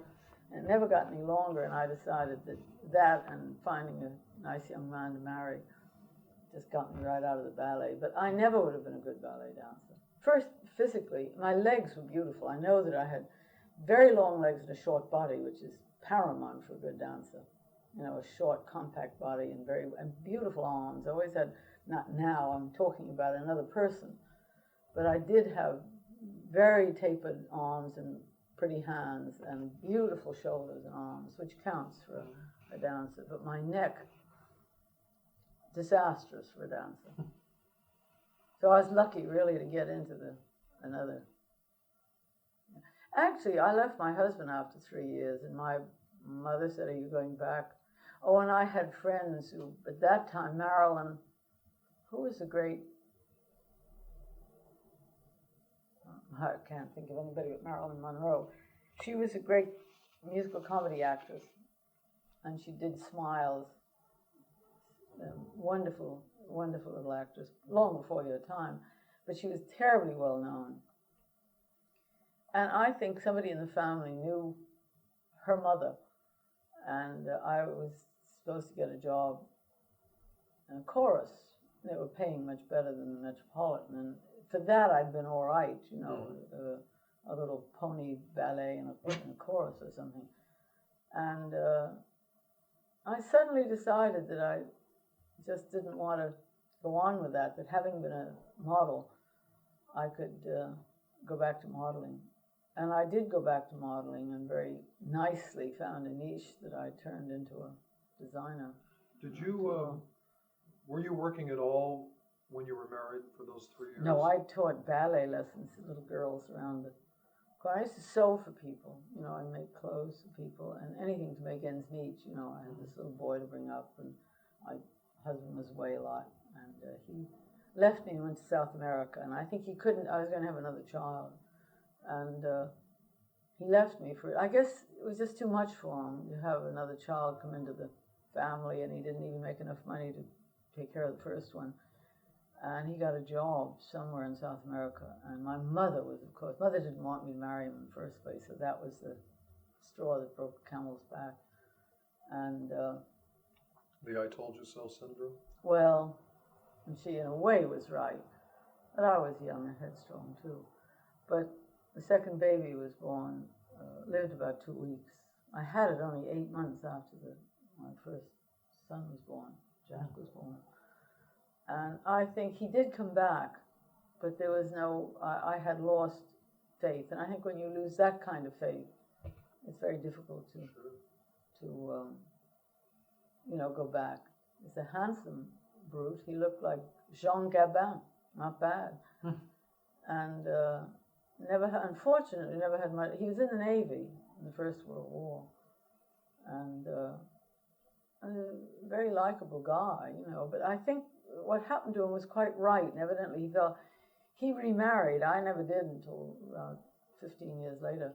But he married maybe 5 years later, a rich widow, and she was sold real estate, and they lived very happily until my second time, my son saw him, not through, and I told him he could see him anytime he liked, but he had no feeling that he wanted to. He was brought up in my family in a very warm family environment, and he's very good with his two sisters, his two aunts, his father's two sisters he took care of when they were ill, and still takes care of one who's still alive. His father died a few years ago. But it's he fell right into the sort of woman, and they were very compatible. They both died in Florida in a charming little house that now belongs to my son. He left it to my son, and it made my son very happy to think that his father remembered him after all those years. It's just a nice sort of happy ending to a story, at least. Because we were always very friendly. I would never have told him he couldn't see him. But having been married again, I would have no occasion to see him again anyway. And then I was very busy working on 7th Avenue and bringing up the child on my own. I lived with my mother for just a short time and then took a little flat on my own. What was your first job? The first job was with, I think the first job was this Bagadano. That was your first yeah, that full-time was the job, first, 1927. it almost turned me away from 7th Avenue for life, you know. But fortunately for me, I went into, no, I'm sorry, the first job was with William Badger. And I was very, very, that's what kept me in the garment district, I guess, because William Badger was an enchanting Scotsman. And he had 4 salesmen, and there were, in those days, 8 booths. And each salesman had 2 booths, and a head model, Meanie, her name was, I can't think of it, Meanie Hauser, charming woman, who was very nice to me. And when I walked in, the reason I got the job, this was not gotten through any, that wasn't the first job. I really have forgotten the little jobs I had with the Metropolitan Ballet. None of them, unless maybe the Bagadano one was one of those, I don't know. It's very unclear. Mm-hmm. But I do know the first real job I had that was stayed as a job all year round was with William Badger. And it was on the 27th floor of this, on the 27th floor building. I think it was 727 7th Avenue. It was the best building then on 7th Avenue. He made very beautiful clothes, suits, coats. No suits, just coats. It was like Nellie the Beautiful Coat model, you know. Mm-hmm. But I remember going from the first floor to the top floor of a building, and I got the job on the top floor. I went off on, well, not every floor. I looked, and I'd see, sometimes there'd be 2 on a floor, and I'd say, they're not important enough, I'll go. And a few of them I sort of vaguely knew. And I landed at the top floor, and a beautiful blonde walked in with me. And I said, this is going to be a useless job. And Meanie came out and said, come here and I'll put a coat on. And I put a coat on, and William Badger and 2 salesmen in the corner booth. And I walked out with the coat. I had modeled a little bit, and I walked over. And the blonde came out right after I did swishing a coat. And I said, that's the end of my job, you know. I walked out, took the coat off, and Meanie didn't say wait or anything. I just put my coat on and walked out. And by this time, the other blonde took me a little while to get my things together, I guess. And Meanie, the other blonde walked out. We both sort of walked out together thinking that, well, none of us said stay or anything. Mm-hmm. And William Badger said, say, you with the clean teeth, come back. And I didn't think it was me. So the other girl came back. He had a fetish about cleanliness.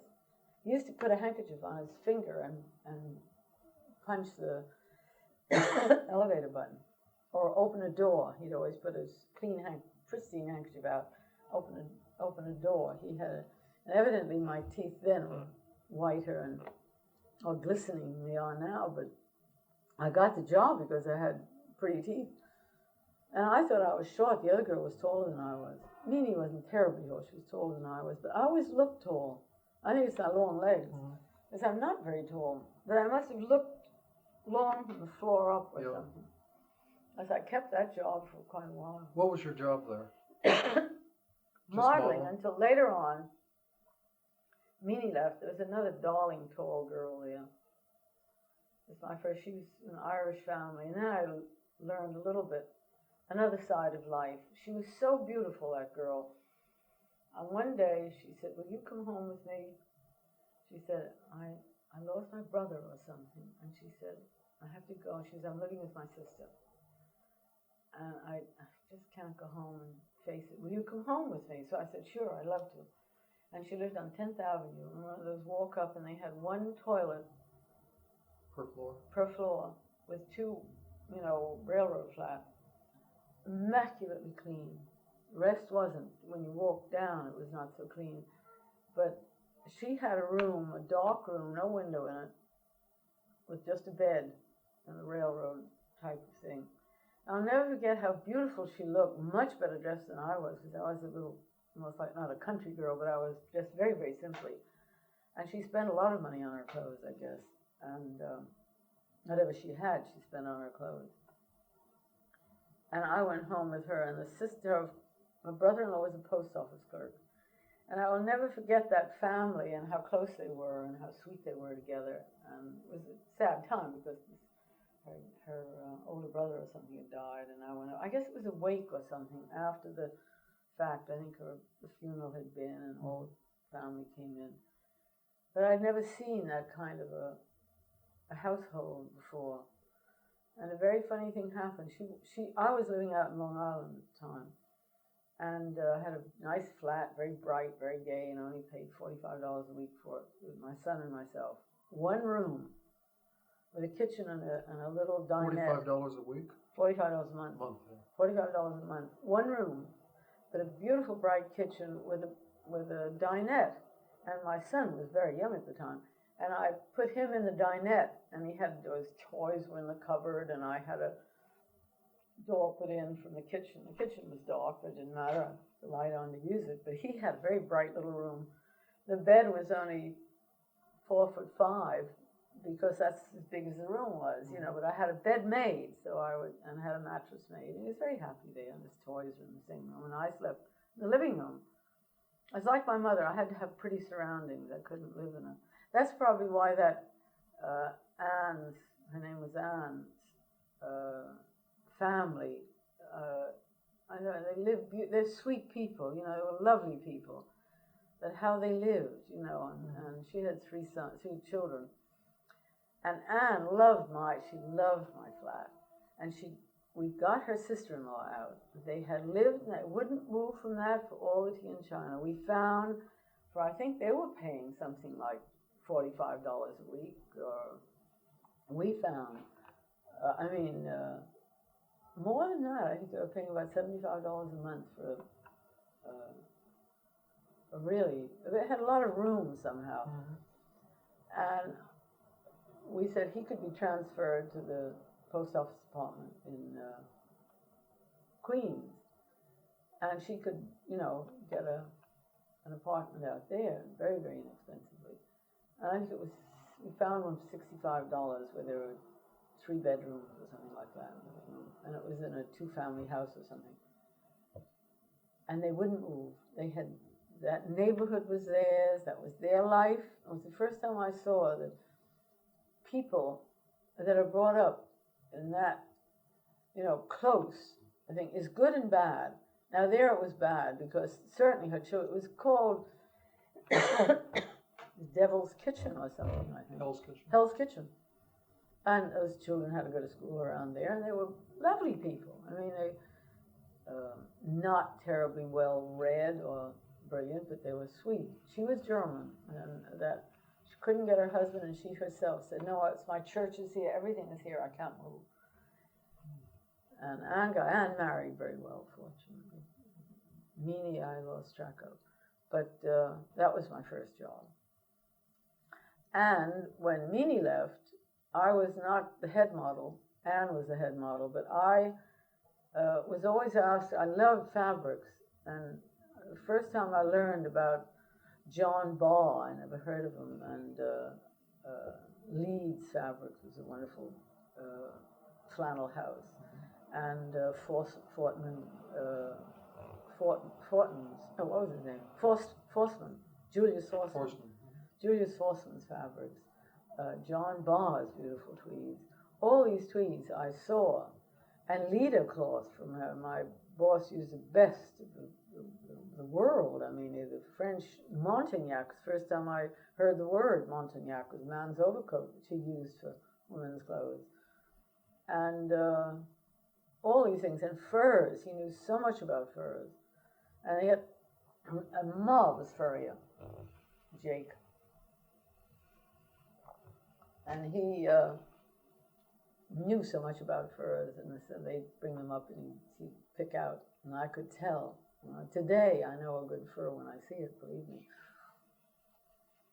The shoddiness of some of the furs today is really a problem.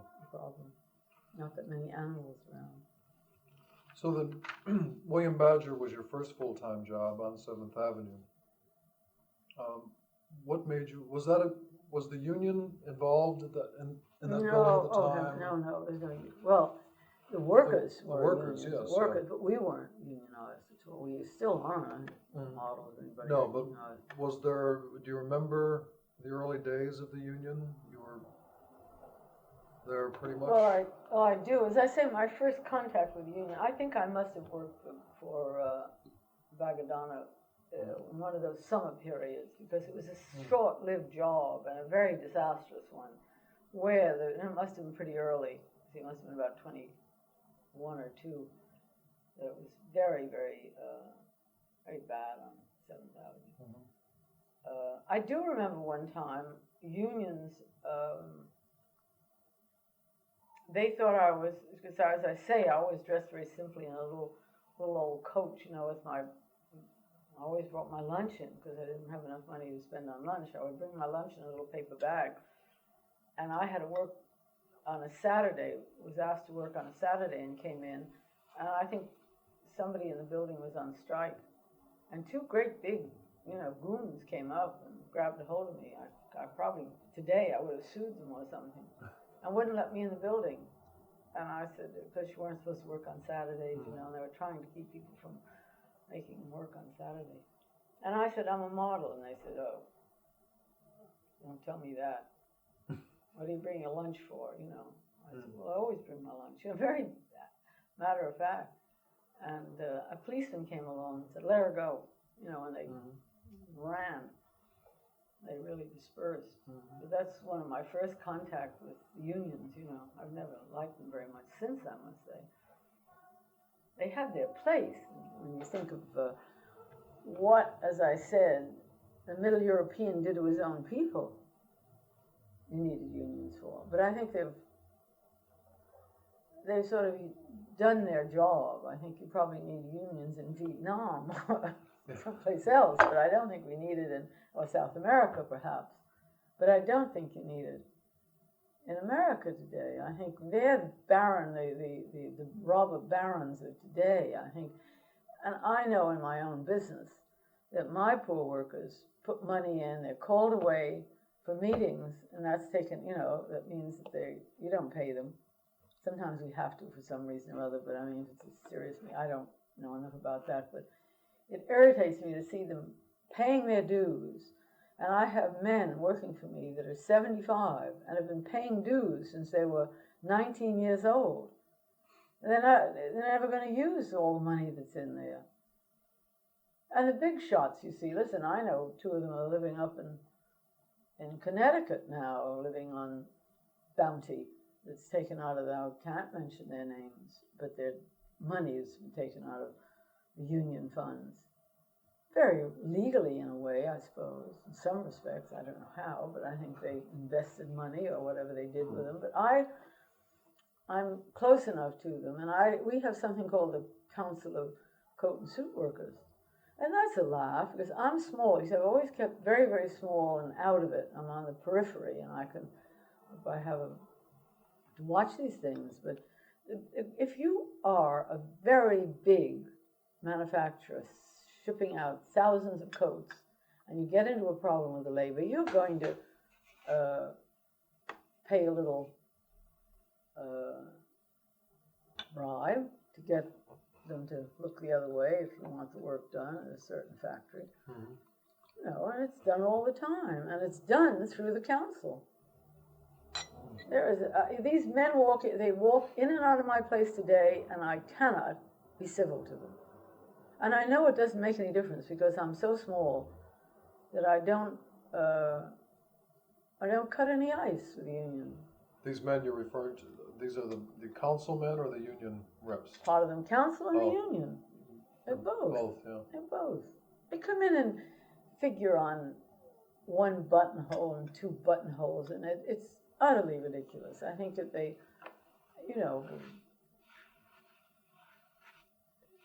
there may be, because there were at one time some very dishonest people, and maybe there are still, that would shave things too closely. But nobody watches the workmanship today, so it can't be that. It isn't as if we have better workmanship. Yes.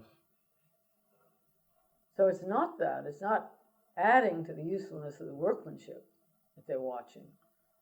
It's a lovely thing to have, because it doesn't happen to me, because I'm so small, it doesn't make much difference. been very hard for me when I had a bigger factory down on 7th Avenue and when I turned 70, I decided that I may give up, designing and live abroad. And I decided against it. And in the 60s, I lost $60,000 a year because of my clothes, the mini skirts, and I hung on for dear life. And I was going to say, well, give it up. And then I decided to stick it out. And I wanted to get rid of my factory I had about 16 machines and say 10 operators and 4 presses or 6 presses, I guess. And I did a fair amount of work, but my work was cut down. I mean, my overhead was incredible. Yeah. I think I was paying $30,000 a year for my rent, and I had people to pay, and money wasn't coming in. But I was willing to lose the money just to keep going. And I went to the union. They wouldn't let me. I wanted to get rid of my union because I found out that I could belong to the Ladies Garment Workers Union. I could sell dresses faster than I could. Coats and suits somehow fell apart in the 50s, 60s rather. And I realized that my dresses, but they were much cheaper, you see, dresses. They wouldn't let me get rid of the factory. They said I have to go out of business a year. Well, you cannot go out of business for a year. You can't. You disorganize everybody and then find a place and put your machinery back. So I argued and argued on the best I could do, and was I didn't want the factory down the street because you had to have a tremendously good foreman, which I couldn't find, or go down myself every day and watch what the workers were doing. And I couldn't do that and design at the same time. But then I said, I'll bring them back so that I can make use of this $36,000 loft. I can bring 8 operators. I can just barely get 8 in. And 2 presses, and I don't mind. I have enough room. I think I did have the cutters in. No, I didn't. I had to make room for the cutters. So we cut down considerably, and I made my showroom smaller and reconstructed my whole business. And they finally let me. It was great to do. Go down to, instead of 16 down to 8, or maybe I had 12 down to 8. And instead of 4 presses, I had 2, and 4 cutters, which I still have. But it took an enormous amount of everything. I had to plead a woman alone and my age and everything else, and go down there and talk to some of the men, they don't have a heart. I mean, they couldn't care less whether I existed or not. And I kept saying, well, look, I have a couple of workers still. You've got 8 workers. When they're gone, where do they go? I'm putting at least 18, 20 people out. And I said, I'll lose my business. I'll put 50 people out of work, if that's what you want. They don't care. They look at you with a brassy stare and say, go ahead. But I was very lucky at least to have. But when I look at now, it's like looking back at my mother. I mean, I had great courage to do that. To look at the architecturally, I was very good because I cut my showroom in half. I made an office, I pushed everything up so we have more room for the factory. It condensed my my shipping space a lot, which is hard, and we're still cramped, terribly cramped. I have 2 contractors. I have a very good dress contractor. I can still make dresses. I have a very good dress contractor and one good coat and suit contractor when I get large orders. Mm-hmm. And fortunately, when I did that, the worm turned on 7th Avenue, and people were beginning to want to have classic clothes. And though I had always made them, you'd think Anne Klein and Calvin Klein had invented the jacket, which I started with. I took it away from my brother-in-law, I must admit. But women weren't even wearing separates when I designed them in 1935 or 6. I want to go back to that period, Vera. We'll touch on the union as we go along, because I think you did have a unique position. For years you were, in fact, you may still be the only woman member of the Coat and Suit Council. Yeah, Coat and Suit Council. So you did have an unusual position from which to observe certain things, and I'd like to learn from that if we can as we go along. But for the moment, I'd like to go back to this period of the early 30s when you were sort of feeling your way around 7th Avenue. You worked for several companies between 1927 and 1947. That 20-year period. Well, let's go back. 27.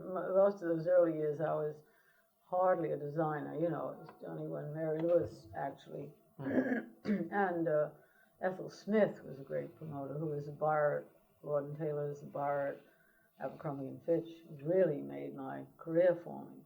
But even before that, I know you worked for a while at B. Altman's, first in New York and then out in White Plains. That was in between losing a job, you know. Right. And, Those were the early. You learn a lot there too. I was a stock girl or something at Altman's, and was hanging up clothes, and it was very interesting because, you know, that's why I tell young ladies or young girls, you can do anything in life if you have perception. But boy, if you don't have it, forget it. Because if you don't keep your eyes open and not interested enough, if you're just hanging those clothes up with a great look of boredom on your face, but if you hang every dress up and look at the lace and who made it and what the fabric is and how it looks, you got a library of clothes in front of you to draw from.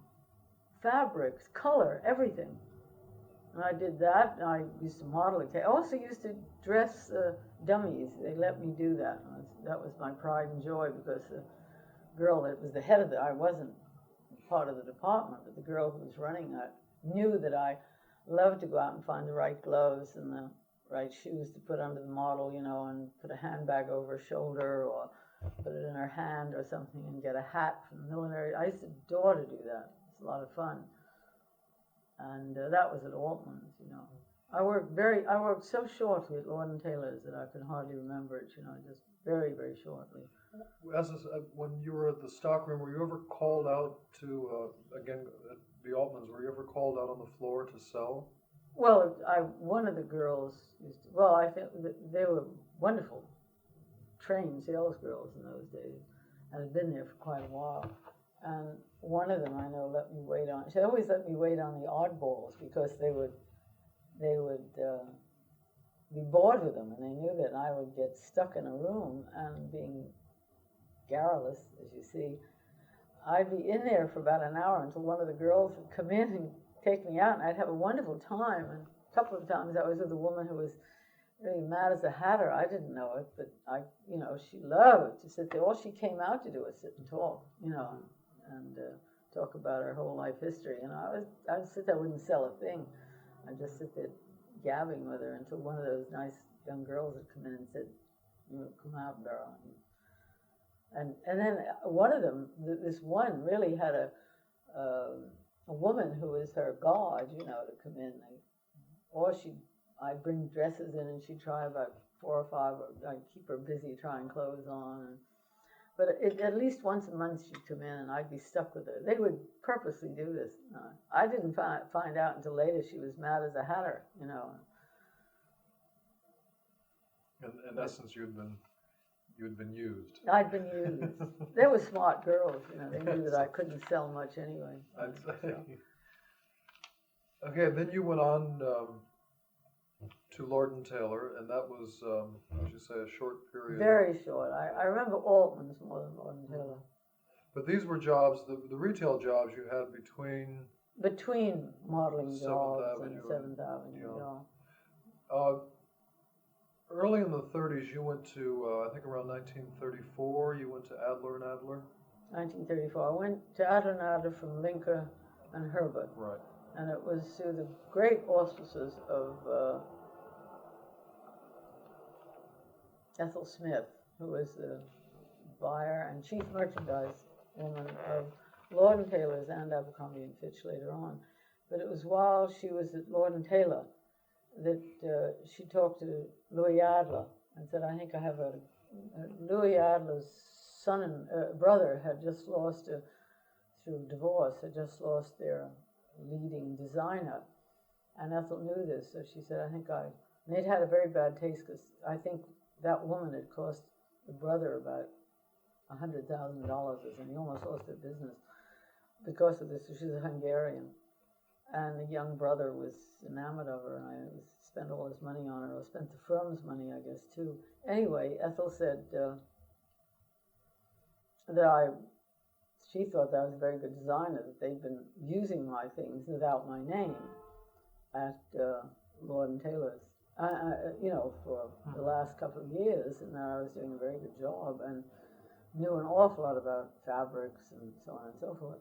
And a marvelous friend. I mean, anybody that goes to bat for you like that becomes one of your best friends. And she had a son a little younger than mine. She was older than I was, but her son was younger. And we became very, very good friends. And she was really, I can say, one of the people more responsible than anyone else outside of Dorothy Shaver for becoming an American designer.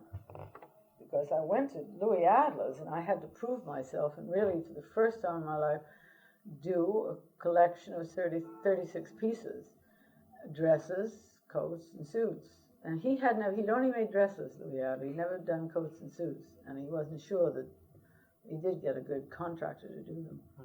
And I worked there, and the clothes were very successful, fortunately for me. I remember my first collection, he was against it in a way. I learned this from Mary Lewis.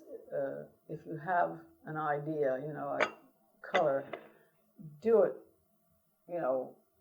vibrantly. I mean, don't shilly-shally about anything. She did it with pastels, I remember. She had, at Best & Company, Mary Lewis had every pastel, and this is when I was at Lincoln Klein, in that beautiful Bermuda cloth. It was like a broadcloth. She had yellow, pink, peach, Nile green, yellow, blue, lavender, any pastel you could think of, and all of the same tone, and absolutely beautiful, because I was working and I worked on these clothes, it was part of my experience of designing my colorless suit, and they were doing very simple, the Best & Company was famous on little collared coats with buttons down the front and pleated skirts, or kick pleat skirt, and coats. I had done them a few years before for Lincoln Klein. This was Lincoln Herbert.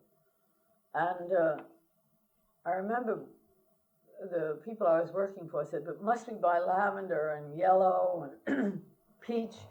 They don't sell. And he said, you've got to buy them because women are influenced by color, and do them all and not at all. You can't just use pink, blue, and yellow. And I remembered that. So I went to Louis. I didn't use I did a first collection for fall. And I did the primary colors. And I got the most brilliant scarlet, and a brilliant blue, and a brilliant green, and a brilliant gold. And I used all the colors. And there again, Louis said, gold will never sell, and I said, I've got to have the gold. And for once I stuck to my guns. I said, have it. Whether you sell it or not, you should show it. Because when you show the codes, I think I did another color. Okay, green, blue, purple. And he didn't want the purple, and he didn't want the gold. Green or gold, I can't, was one or the other. Green, maybe. This green has always been a bad seller in colors. And I insisted on all of them, and sure enough, we got a write-up about the primary colors, and they were quite handsome. I made coats, and very much I made for Best & Company, and then silk dresses with bright colored prints to go with them. And one successful thing I did that I don't think any had done that before, it's really like Laura Ashley now, except I did it with tweed. For the summer collection, I took, Everfast had done something called Kashmir. It was a very inexpensive linen. It was only 65 cents a yard. I mean, linen-like fabric, of a new yarn, which was not, it was rayon mixed with cotton. And I still have a piece of it in my collection of fabrics, and it's a magnificent fabric, even now. And I saw that at 65, 75 cents a yard, and I took Turner Halsey's very American prints, the little calico prints, and I felt this is what our grandmothers wore, you know, our pioneer women, that must be a good fabric. It's washable, and I think I'd use it for a dress for myself. It's durable, it's American, and the cashmere was very American. We were in the beginning to be in the American period then, you know. So I don't have a picture of that anywhere. I wish I did. A full skirted calico dress with just a plain little basque top, and a very pretty coat lined with a calico, and all washable. The coat was washable, the fabric was shrink-proof, sun-proof, and the coat was in a sort of beige. We did blouses and dresses. That was my summer leitmotif, and sold very, very well. But no one had thought of using American calico for clothes at that time. You know, that particular fabric. I used it later in my own business, and did a Mark Twain collection. I used the same motif, only with tweed instead of the cashmere. But Louis is a good place to work, except that Lord & Taylor discovered me, because they were selling my clothes like mad over there. I even did tennis dresses and a golf, I've forgotten the golfer's name. We even named the dress after the golfer, you know, but I designed the dresses, and I designed tennis dresses. And then Lord & Taylor's wanted to give me a front of windows, and Louis Adler objected. He didn't want my name in the windows, and he didn't want Lord & Taylor to advertise Vera Maxwell designs. What was your financial arrangement with him? Was it $150 a week. It was not just a straight pay. Straight pay, $150 a week, which is a lot for me. I was delighted to make that much money. I'd never made that much money in my life. I was only making $60 a week with Lincoln Klein. Mm-hmm. So $150 a week was a good salary. But when I worked for Lincoln Klein, I knew the contractor. I knew what a contractor was, because I used to have to go to the contractor and be fitted in my riding habits, because I was a model, and I'd be fitted in the riding habits, and got to know the contracting people. And they had big workrooms. You know, they did a lot more work very often than Mr. Browse did, or rather Jacobson. But I thought of them. When I decided I had to leave, I thought that Adler & Adler, I was very logical in a way, I thought that Adler & Adler was right, that their name was bigger than mine. They had made a reputation for themselves. On 7th Avenue, they were the top people.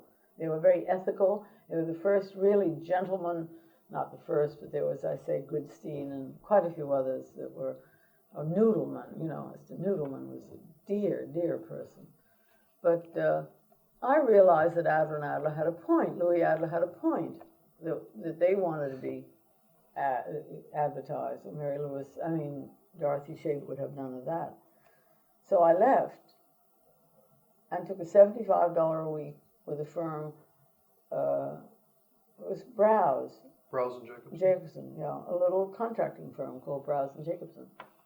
And they were doing $65,000 of business. So I went to them, and they knew me. And I said, I think I can bring you some good business if you'll give me a contract. They wouldn't give me $150. I said, I'll work for $150 a week. Oh, I never heard of so much money in their lives. But they said they'd give me $75, and that was a break. They wanted to give me $35, I think. And I said, no, I couldn't work for less than $75. And I would take a contract, 2% over and above $65,000. Well, the lawyer who made the contract out said they probably were doing $35,000 in the business, you know, at times on the books for the year. But anyway, I signed the contract. And in the first year, they did close to $1 million. The second year, they did $2 million of the business. The third year, they hired a model and made a designer out of her, which turned out to be Ellen Brooke. And I taught Ellen Brooke everything I knew. I taught her how to weave. I used to make my own fabrics, weave my own fabrics. And my sister was living abroad, and I used to go abroad to see her. And I used to buy odd fabrics, and I really did a marvelous job. I used to buy fabric for 75 cents a yard, beautiful, what would be 3 shillings a yard, beautiful Scottish tweeds. And I'd have to buy 5 or 10 pieces. And I remember holding my breath. Once I was almost, fired. They sold every piece they had and couldn't find any more. They wish they'd had another 100 pieces, I guess. Mhm. But I took a chance once in a while. I said, well, I'll use it myself. You know, I got very brassy sometimes. And That was your introduction to tweed? to tweeds. Yeah. And I used to go up to Scotland on my own. Mhm. I'd take a holiday, you know, go over, see my sister. And then they fired me. And then I went to Milstein. I did something in between because Murray, Size to White by Murray White was my great, that was my first concept or my first introduction to real mass production. Because I had known, you know, when I went over and bought those 5 pieces of fabric, I was my heart in my mouth at 75 cents a yard. And I was looking, my first job were graduation clothes. And of course, by this time it was, This is at war size? clouds At coming. size This to is height? Or Size to Height by Murray White. By this time, it must have been 40, I guess, 1940 or something. Or I went into business for myself. No, I think Size to Height was later. It was later. It was a Rochester Coat Company, I think I went with, as an interim job. Up in Rochester, the men's coats. And I learned a lot there because they used to do their patterns with calipers, which absolutely, you know, thrilled me. And they're absolute perfection. I've always had great respect for men's clothes. I wish I'd gone in with a great man manufacturer, that kind of manufacturer, like a very good, one in Philadelphia that's so good, makes exquisite men's Botany. clothes. is it Botany 500? Botany 500 Right. would be one, or one like that, Mhm. you know, that had mass production but never reduced their, like they make excellent clothes. But I did make beautiful skirts because I copied the top of a man's skirt, you know, and would put a zipper up the front, pockets on the side, and I have sketches of those Bal McCann coats. I have a very good sketch of a Bal McCann coat and skirt. They didn't sell them well. They wanted to sell them with photographs. That's why I have photographs of them. And they didn't realize that small specialty shops and department stores wouldn't buy anything from a photograph, even with a big swatch on it. And these hundreds of salesmen, they had hundreds of salesmen going across the country. And they sold big department stores like Marshall Field, but they could not get into the dress departments because they would not make a collection. They never heard of making a collection of 50 pieces. I only made about 8 coats and 8. They just did coats, I think, and skirts. But they couldn't sell them. This is Rochester now. You're talking Rochester about. Coat Company. Yeah. That was a very short-lived thing, but very interesting. Oh, another one I had at that time was a door-to-door thing, like Avon, for clothes. They were real silk hosiery mills from Indianapolis, Indiana. This is the interim between Browse and Jacobson and Milstein. And both were short-lived, you know, but very interesting. It's the first time I ever had to go on a sort of, what do they call it when you go on a corporation where all the salesmen arrive, you know, it was at one of the big hotels. Convention. A convention, Yeah. It was the first time I'd ever been on a convention in my life. And I had to get up and speak, you know, to all the salesmen and show what I designed, you know, and I was frightened to death, you know, I had never done anything like that in my life. It was kind of fun in a way. He was a charming young man that I think later fell in love with Rosemary Sheen. They were very good friends because I met an adorable man by the name of Prince. And he was the advertising head. And I met Leo Barnett, whom I later, one of our best advertising people from Chicago. So it was not a total loss meeting. It was my first, a terrific entry into that kind of thing.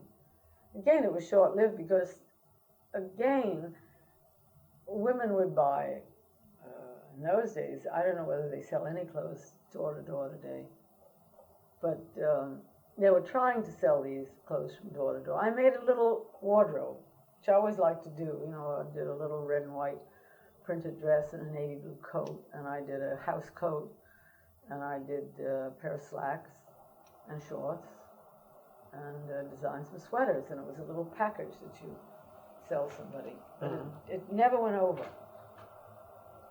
And there again, I think from a selling point of view, it wasn't right. Mhm. Then I went to Milstein's, which was the same sort of deal, exactly the same amount of money, and almost the exact period of time that they did $2 million worth of business. And I was there about 3 years too. It must bring us right up to 1947. Just about. During World War II, for the Sperry Gyroscope Corporation, Yeah, I didn't did you, a costume. you did a costume, the Well, overalls? costume, uniform. Mhm. Yeah, I still have that one. We had to find fabric, and I found a very dense cotton fabric. It had to be light, but not too warm. And it had to be so dense that the grease oil, the crankcase oil, wouldn't go through it because they were being splashed with this oil on their arms. And it was very marvelous because we had to be photographed, and we had to have a big badge and show our card with our picture on it to go through, because they were doing the radar, Little do we know, this is at Lake Success. I was out at Lake Success.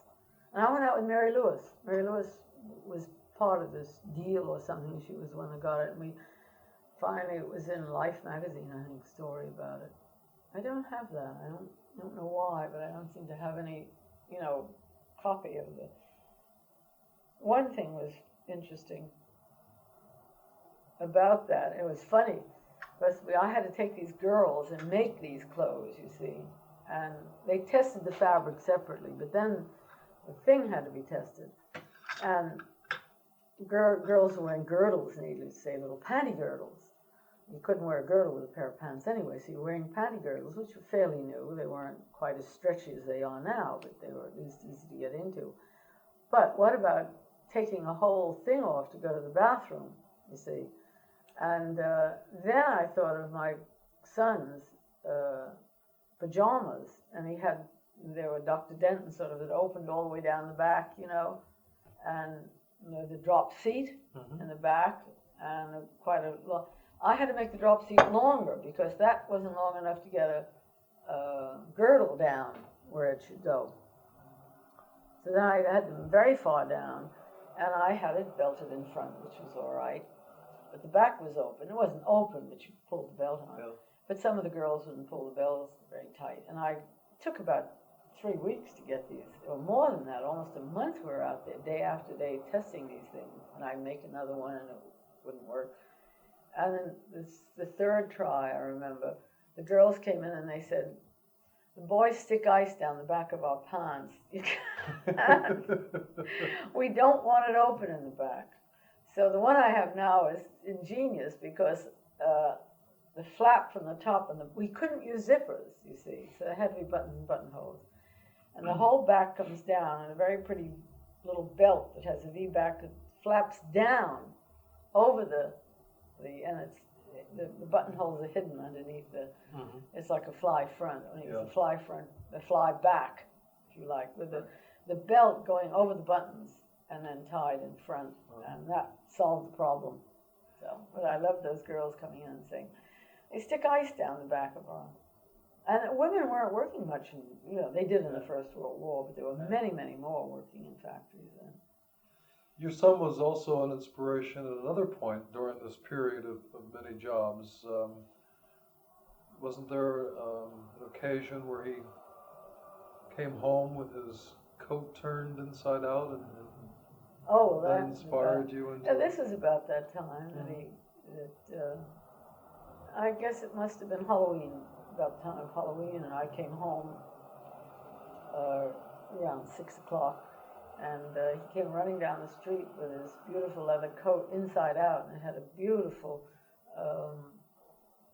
lambswool, bright yellow lambswool lining, and it was a fairly new coat. It was the beginning of winter, and it looked so pretty, and I said, "Gee, that's a wonderful looking fabric." And I think chunky fur coats, if you were wealthy enough, you'd have a silver fox coat, I suppose, a little short, with high spiked heels and little Lily Daché hats and short skirts. You look quite chic. I didn't like the look myself, but I did like the look of I've always liked short overcoats. I think in a warm short coat, and I like pants, so I've always designed pants.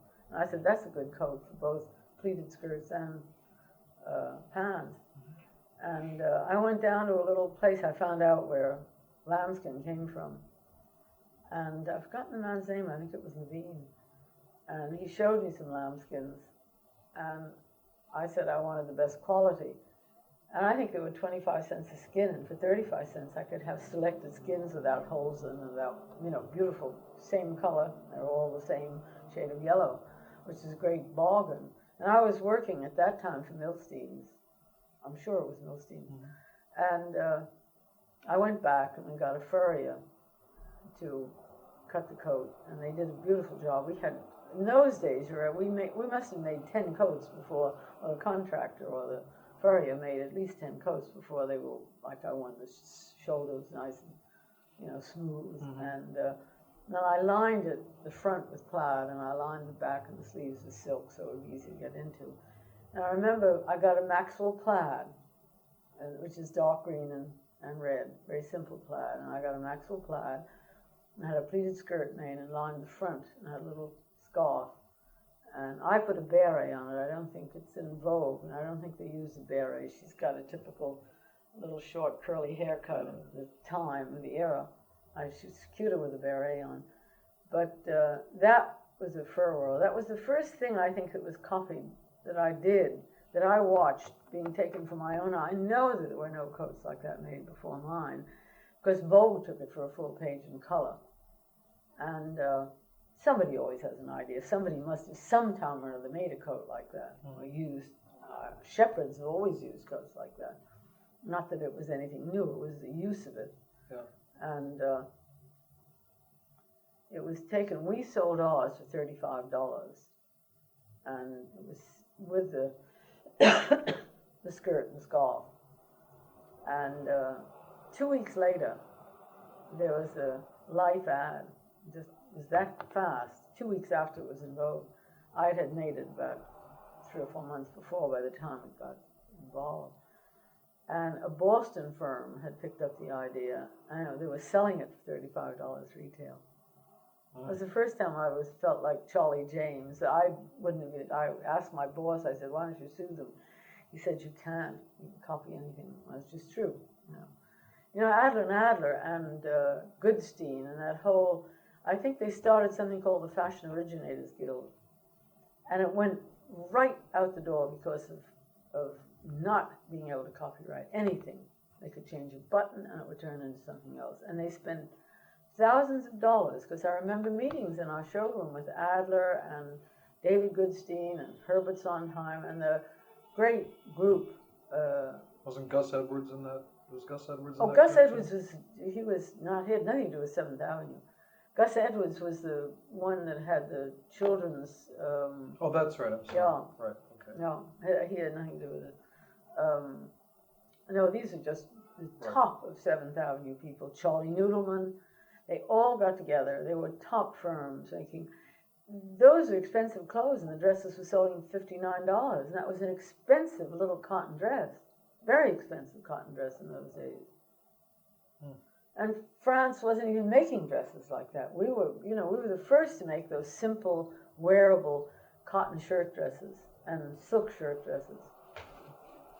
And that's Mary Lewis did that. Those were made like a man's shirt, very, very simple. I made a reputation for using prints. Nobody ever thought of making a shirt dress in my own prints. I used to design my own prints with pleated skirts. I love full pleated skirts too. And other designers, I'm afraid, especially those that wanted to save a buck, would put an inlay of 1/4 of an inch. I'd have what I called, which I got from a Scottish pair of kilts, the double inlay, which turns it into a pleat on a pleat on a pleat. And you have to do it in fairly thin fabric. But I have never made a pleated skirt that wasn't at least 6 yards around. Never would make a pleated skirt unless it was 6 yards around. And if the fabric's too heavy, then I make a kick pleat or do another kind of pleating. But even that pleat has to be very, very deep. If I put 2 pleats in a skirt and it's a heavier fabric, it'll be an 8-inch pleat, not a little 2.5 or 3-inch pleat, even if it falls under another fabric. Now, I cannot stand pleats that fall away. It's an obsession somehow with me.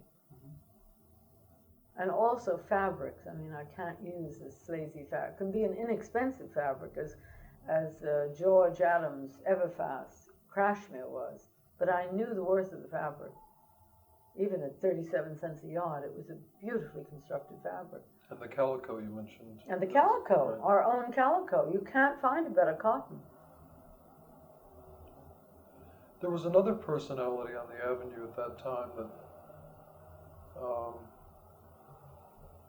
was working hard, I guess, to make a name for himself, Larry Aldridge. Well, yes, I made a trip back the year I was married the second time on the SS United States, I think it was.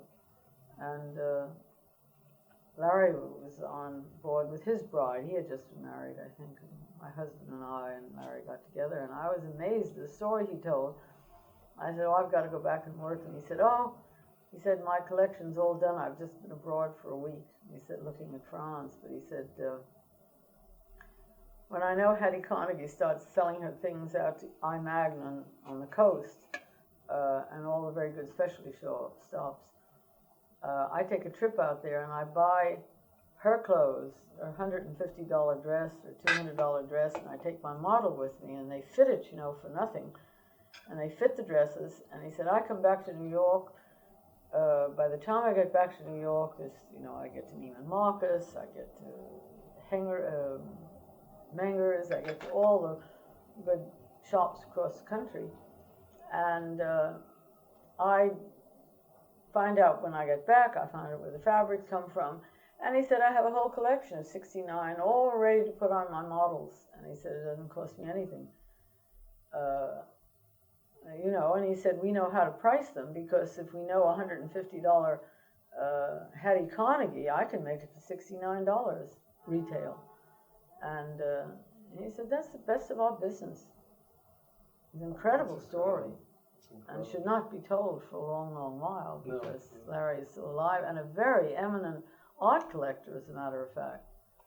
He's got what it takes, but there are people like Duveen and Berenson who made names for themselves and had rather shady backgrounds once in a while. Mm-hmm. An interesting story, because I was amazed, because when later on, when all the people that I know hired me, I was making, as I say, sometimes $200, $250 a week, designing, and they, like Adler and Adler, paid me $150 in those days, which were 20 years before. I had two designers. I was the one that designed coats and suits mostly, and sport clothes, and the dress designer.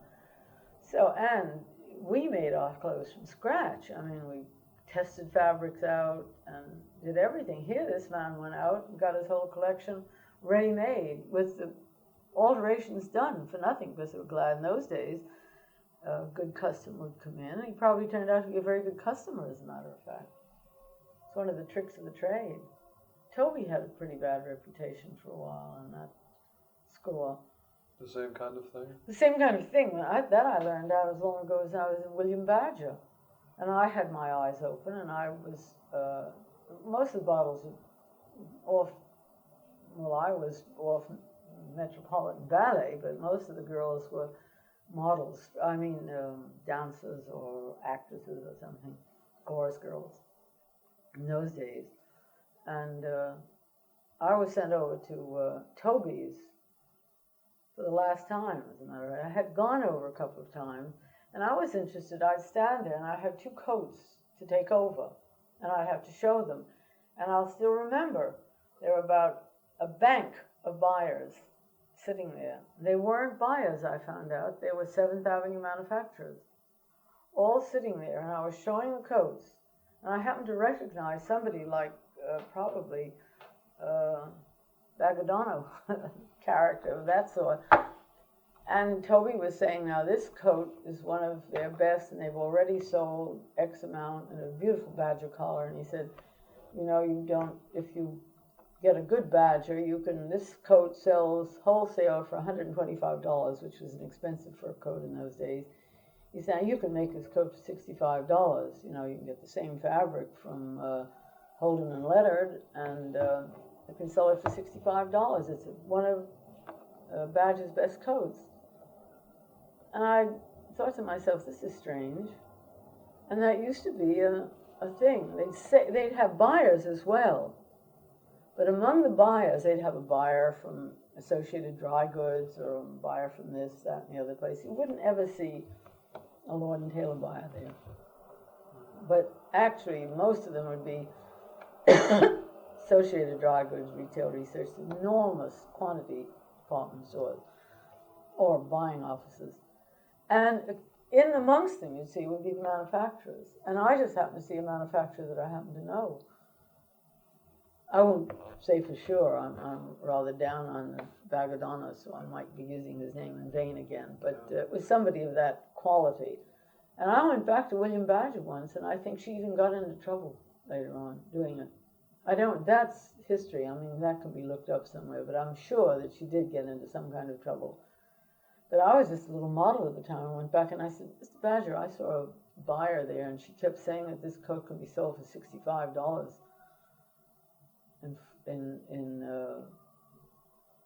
But you can get this kind of black. She had all her notes out, and he evidently looked into it.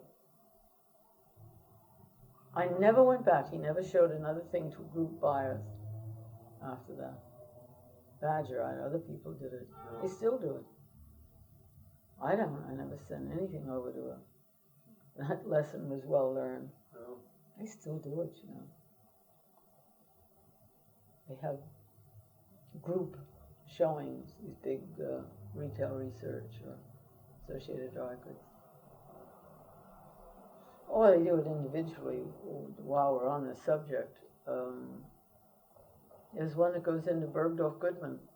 The minute there's anything in their catalog that they like. Matty of Lynn. I don't mind telling him because he's a culprit. He's taken more of this in years. He's taken, the last thing he took of mine was a speed suit that I did just recently. And Bergdorf had an ad, Sunday ad. And it was, you know, let's say 24 hours later, he had a terrible, it never worked because he could never find the sweater. That speed suit that I designed then was one of those marvelous latex yarns that had what they call a memory, and it goes right back into shape, and you can pull it out.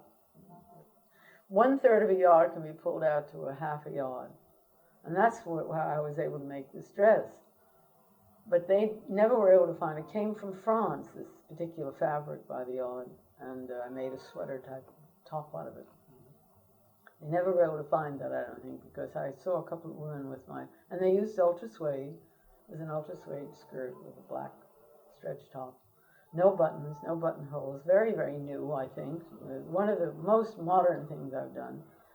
And I did that 4 years ago, and today, 1979, they're talking about body dressing. And this was body dressing, and it was good. They sold 1,000 dresses, but I never was written up about it. You know, nobody thought that this was rather new or different. But it's happened to me so often, I don't care, I just go on. It's nice to know that you've accomplished something like that and that somebody copies you. You know, it's kind of a, you know, self-praise is no recommendation, but when anybody thinks enough of you to copy you, that's praise. Absolutely. But it's strange that he's famous. People just loathe him. As he walks into big department stores, buys something and is copied overnight. In Hong Kong. Makes a fortune. What were some of the restrictions under which you worked on the Avenue? That all has to be. Absolutely. Some of the restrictions under which you worked on the Avenue during World War II. Well, we had the L85, Right. which was yard and 4/8, yard and 5/8.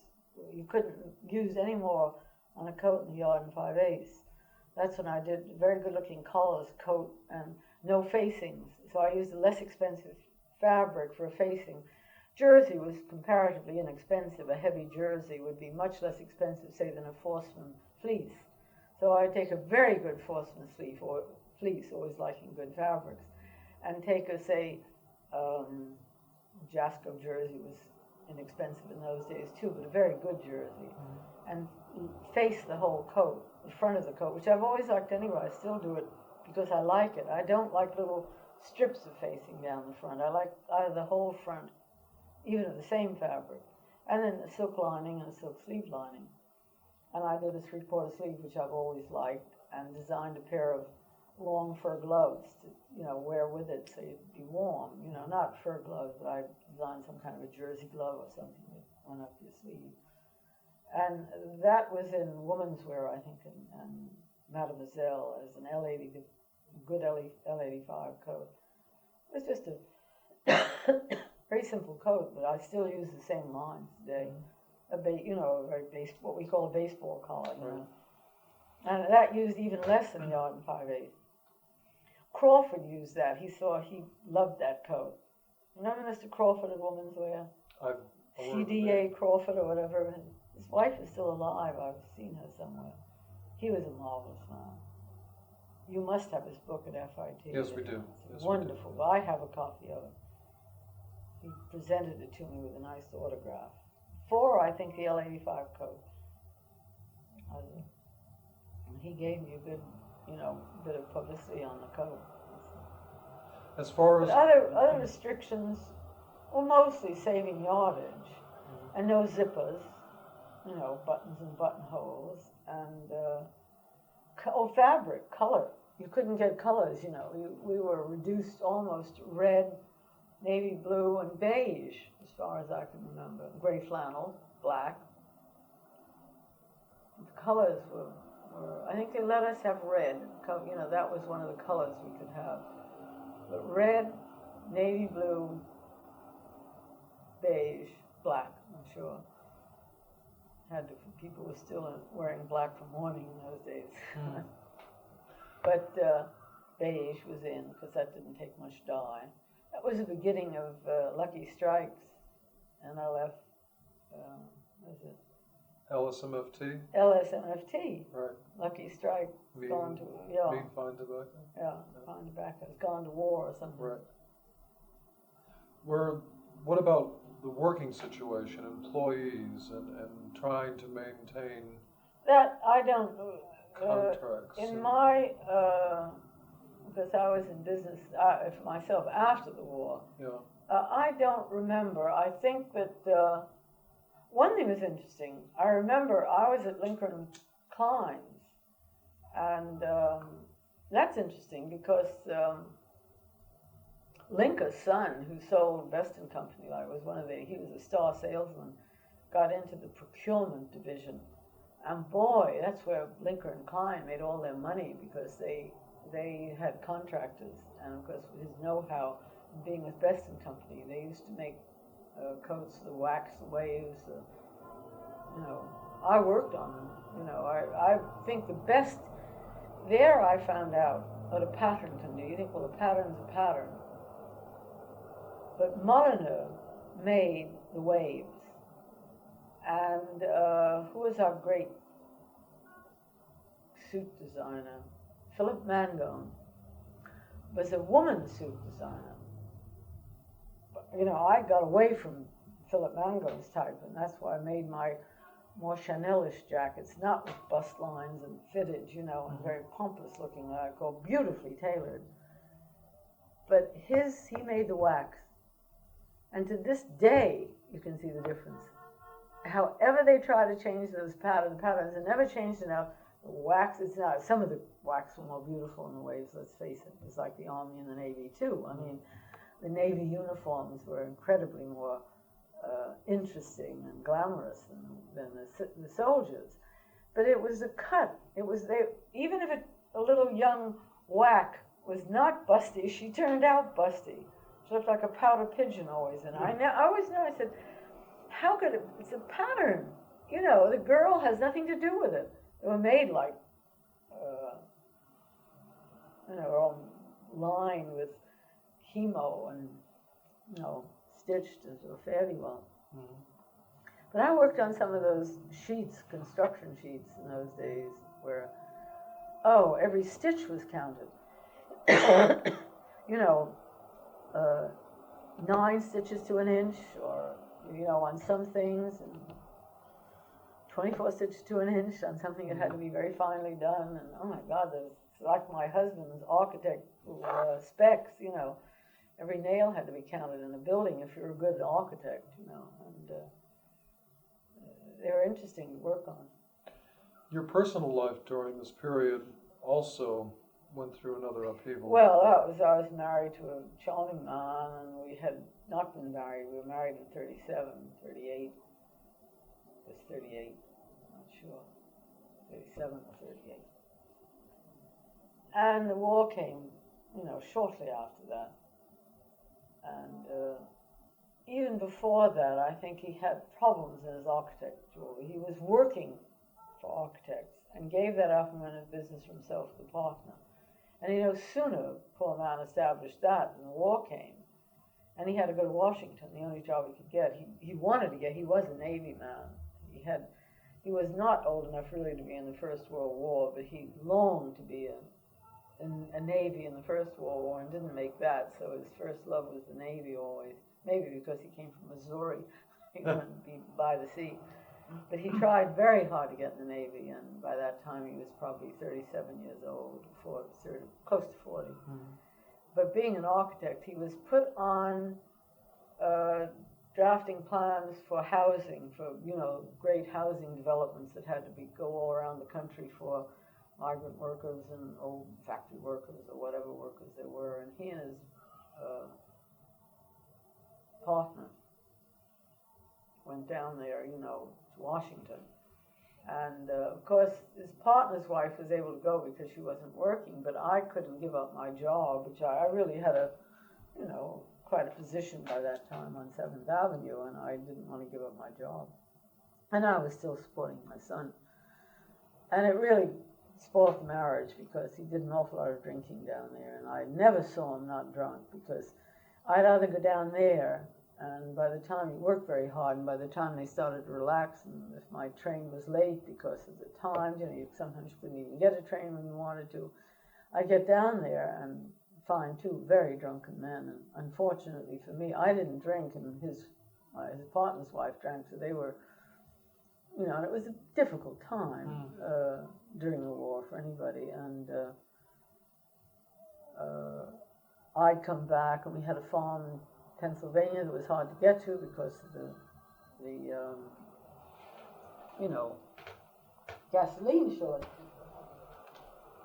Yeah, well, the farm in Pennsylvania was no joke either because he'd have to come by train, and we were miles away from a bus stop. And he'd take a train halfway to Philadelphia, and from Philadelphia take a bus, and I'd wait out at the bus stop for hours for him, and I knew he'd missed his train or fell asleep and got to New York, and then I'd wait. I couldn't wait for the second bus to arrive. Sometimes I did. If I thought that he had missed it, I'd wait. If I didn't have guests at home to go back to, which very often happened. And it was a lonely spot. You'd wait. There was nothing there. You just wait with this bus stop. And I'd just sit in the car freezing cold sometimes, and he wouldn't show up. And it naturally, I think, helped to destroy a marriage that might have been a very nice one, because he was an interesting man. He was full of drinking was his great problem, because he was a brilliant mind, and I think momism went to work there. He had a mother who tore up his drawings when he was a little boy. I was horrified by the things that he told me as a child, that no son of mine is going to be an artist, that sort of Midwestern culture that I'm afraid that's one of the good things that we're losing, I think. Many things that we're losing with it, but one of those is well lost, the momism thing. Still goes on, I'm afraid. The clutching, the American boy has to play football or else, and goodness, you don't see that in France or even in England. I mean, England a little bit maybe in the Edwardian period, but in France you'd never see that. Not in Germany either, if you want to be a writer or a painter or whatever. And to curtail your son, and his brother was a famous football player, it must have been worse for him, you see. And I think he was full of inhibitions for this reason, and drink was an easy out, because he had a brilliant mind, a beautiful sense of humor. But drink really destroyed him, which is, I don't know, it's a disease, and I wish I'd understood it more. I was not too young, but I couldn't cope with it. It just was very difficult to cope with. He was an architect. He was an architect, yeah. But he lost he went down, finally. We had this Bucks County farm still, and he went down there and hibernated. I mean, after the war, his business fell apart, and mostly his partner left and stayed down in Washington. And I tried to get him into a sort of designing little houses down there, or reconstructing. I would love to have bought some houses, you know, but he was a stubborn man and I'm a stubborn woman, so it was very hard for both of us, I guess. And I left the house to him and bought another little house down there. I never wanted to be parted from him, but he was difficult to live with. So I took a house quite close, and I sort of watch out for him. He'd come over, and my mother was living then, and I think Mother took it in stride better than I did very often, although she was quite annoyed with him very often. But he came over, and we'd feed him on weekends. But he loved his bachelor life. He liked that. He used to hunt a lot. It would scare me to death that he'd either shoot himself or somebody else going out with a gun and not. But he died there in that farmhouse, an absolute recluse in a way. Because I left Bucks County as well, and my son and daughter-in-law sold my house after my mother died, and I came to, I still had my house down at the beach, which you've seen. But that was the end of a marriage. No, I never divorced him. But we were friends in a way, and I had great admiration for him. He used to write the most beautiful letters, and pour his heart out in the letter, but could not articulate when you were with him. It's sad, you know, and you don't know that when you're living through that. You know it is gained through experience and through maturity. I should have been more mature at 37 probably, or 35, but... Can I assume that he rekindled in you your love of architecture, that this was a... No, but I think one of the things that drew me to him was teaching me about architecture, and you know, it certainly drew us together. He liked, we fought like mad about certain things, because I was the kind of, even when we bought the house, it was a charming Bucks County 1810 Fieldstone farmhouse with a slate roof. And immediately I wanted to cut half of this. It's built on the side of a road, which I liked. And he was a Beaux-Arts architect, see, and I wanted to cut the living room, you know, apart and make a nice big room out of it and have a living dining room and have a lovely big room, because the room's very small.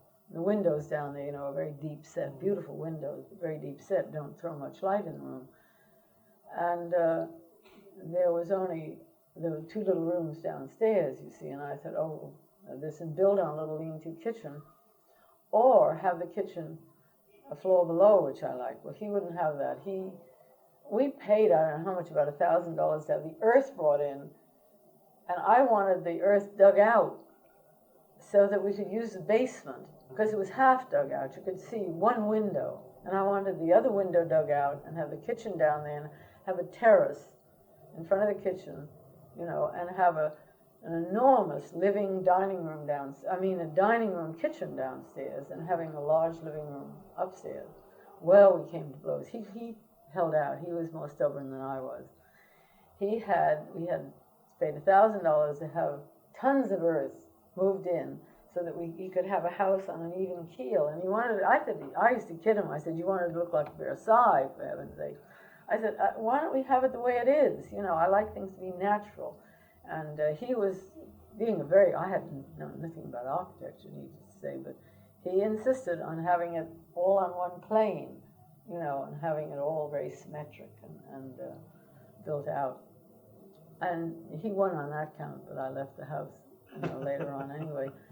But upstairs he wouldn't let me touch anything. He was right in some respects, not to touch an old house like that. The preservation. the preservation. But the rooms were all tiny, and I was all for cutting, having one big bedroom at least, and then having two tiny ones instead of four tiny little cubby holes. And but he held out. Now, finally, I didn't mind that. I kind of liked when we first went down there. We didn't have a bathroom. We had an outdoor privy, and he had a wonderful farmer working for it, just entrancing. Cy, his name was. And he would come over, and Cy would scythe our meadows down. And I'll never forget that, look, he was about 65, 70, and he'd come on a hot day, and he'd get meadows just absolutely filled with high grass that he wanted to cut down. And he'd get out there, and he'd take these long sweeps with it, 4 long sweeps, and rest it and lean on the scythe, which is a beautiful instrument anyway, a beautiful, not an instrument, anyway. Tool. Would lean on it, look out over the countryside, and pick it up again. And I remember my husband, and he had a sense of humor, so he watched him, but he went out after, Cy would go, and my husband would pick up the tool, and he'd go out, and he'd go, zing, being very energetic, and the grass would just fall, it would just fold back and come right up in his face. And he worked like, and he 20 things and nothing would happen. Little grass would go here and there. It would look like hell, you see. And he'd look at it and he said, how does he do that? And he looked at him once and he said, by God, I think I know. He finally got it down. Those first few, I'll never forget him going out there, breaking his neck trying to get that grass cut. And nothing would happen, but the grass would fold over and come right back. It was very disconcerting. But while we still was, he said, came over one time, he said, you got your outdoor privy still? And he said, yes, and a friend of ours from New York was there, and he said, well, he says, it's nice to live in the country. He said, you country folks really have, I love it out here. And he said, yeah. He scratched his head, and he said, yeah, the only difference is, he said, you city folks, he said, you crap in and eat out, because we always had outdoors. And he said, we always crap out and eat in. Which I love. So country. And he said it with great vehemence. Did you work in the country? Were you able to design when you were in the country? Yeah, or I worked. did you just... I did, I worked on sketches and that's the fabrics I bring out. Uh-huh. I went out every weekend almost. We had quite a coterie out there, Claire McCardle, Jean Spadia, who was a great artist, fashion artist, Josette Walker, myself. We all lived within, a car's drive of each other, and we were all very close. And a girl by the name, or the head of the editor of Mademoiselle lived out there. Louise Dahl Wolfe lived out there, and we felt that we were a little fashion clique in ourselves. We were very avant-garde in those days. Jean and I were the first ones. Our friend in the movies, Streisand, Barbara Streisand, makes this great thing about secondhand clothes, which are very big now. We used to go out and wear secondhand clothes all the time. That was our great forte to find who would find the best looking thing to wear over the weekend. And I remember buying 5 or 6 petticoats, and I really think that I started one of the petticoat trends before it came from abroad. And I made the can-can petticoat because of that. And that was in 1947. And I did it because I wore a lot of white cotton petticoats that I bought with a calico dress that I designed for Adler and Adler. And I loved it, and it was country. The white petticoats that looked country in a calico dress that all fitted in.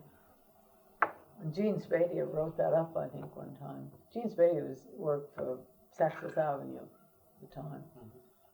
And but Louise Dahl Wolfe is very well known for her photographs in Harper's. She lost out because of Avedon. She wouldn't work with Avedon, you know, and when they discovered Avedon, she left, and she has never picked up her camera since, except to do, family pictures. Oh, really? Yeah. There's a book coming out. Sally Kirkland's writing her book. It should be out this year. Interesting book. I hope it'll be. I hope something of mine is in it. Some of the best photographs I have are Louise Dahlwolf. The only reason I got them into Harper's Bazaar, because I never advertised, I could never afford to do big ads. It usually got mentioned in the editorials, which is quite natural, you know, if you had ads. But evidently, Louise, you know, they'd find a gray flannel suit to photograph from some designer manufacturer. And Louise said, it's mushy, I can't photograph that. I know fabrics. Get one of Vera Maxwell's suits. She knows flannel when she sees it. If you want a gray flannel suit, get one of Vera's. And so then I did homespun fabrics from Scotland, and they took that. Because, and I was one of the, not the first, but I used riding habit pants fabrics like gabardine and whipcord, and I made a charming little Chesterfield coat. During the war, I wish I had that. I wish I had a picture of it, because I did a baby's. I traveled a lot then, and I did a baby's. Now you see them in pale pink and blue, and they're awful. But I used to see women carry babies around in a blanket and put them on the seat of a train. You had to travel by train, and I did this whipcord coat, Chesterfield coat, and I had it in my fashion show. And my model's sister had a baby, and we used her baby to show it. And I made it enchanting. I took a piece of sponge rubber, wasn't even in existence, but I found some kind of hair cloth or something, and I guess Copac. I did hair cloth and mixture, and I made a little mattress with a zipper long. We did have a little, not plastic, but something, a rubberized fabric, and I put that in the back of the mattress carryall. And it was during the war, and it looked like I got a couple of Sam Brown belts and put it on the baby's thing, and it was matched the mother's coat, you see. And the baby was zipped into this oilcloth thing with a pretty little pillow, padded pillow, but it was the same material. It was khaki color, you know, brown or khaki. And I had two zippers, one for the bottle and one for the food for the baby, in the back for the diapers, you see. And the wonderful looking straps, you know, sort of Sam Brown belt, and it was very chic. And I would have made a fortune if I had somebody to make that at that time. Because later on, that baby carrier came in turquoise and pink, and it was so ugly, you know. But mine was so chic. Today it would be chic, you know, with the whipcord and the Sam Brown belt holding it up. And when she took it off, I said, you put your baby complete with its blanket on it. And she had her arm free this way, because she held the baby, you know, in one hand, had her other. I designed that from watching these poor waifs going to see their husbands during the war, carrying their babies in pale blue and pale pink blankets with soot all over their faces, you know. That was one of the creative things I did that should have been taken over by some entrepreneur, like a licensee today. So I hate licenses. I hate to license anything, I think. Why is that? That if you do something like that, that's not licensing exactly, you know. No. I don't know, big companies, I think you lose a lot in licensing your name to everything. We're going to get to that a little bit later. But now I'd like to take a break, as it were. And I think we've been at it. yes, exactly.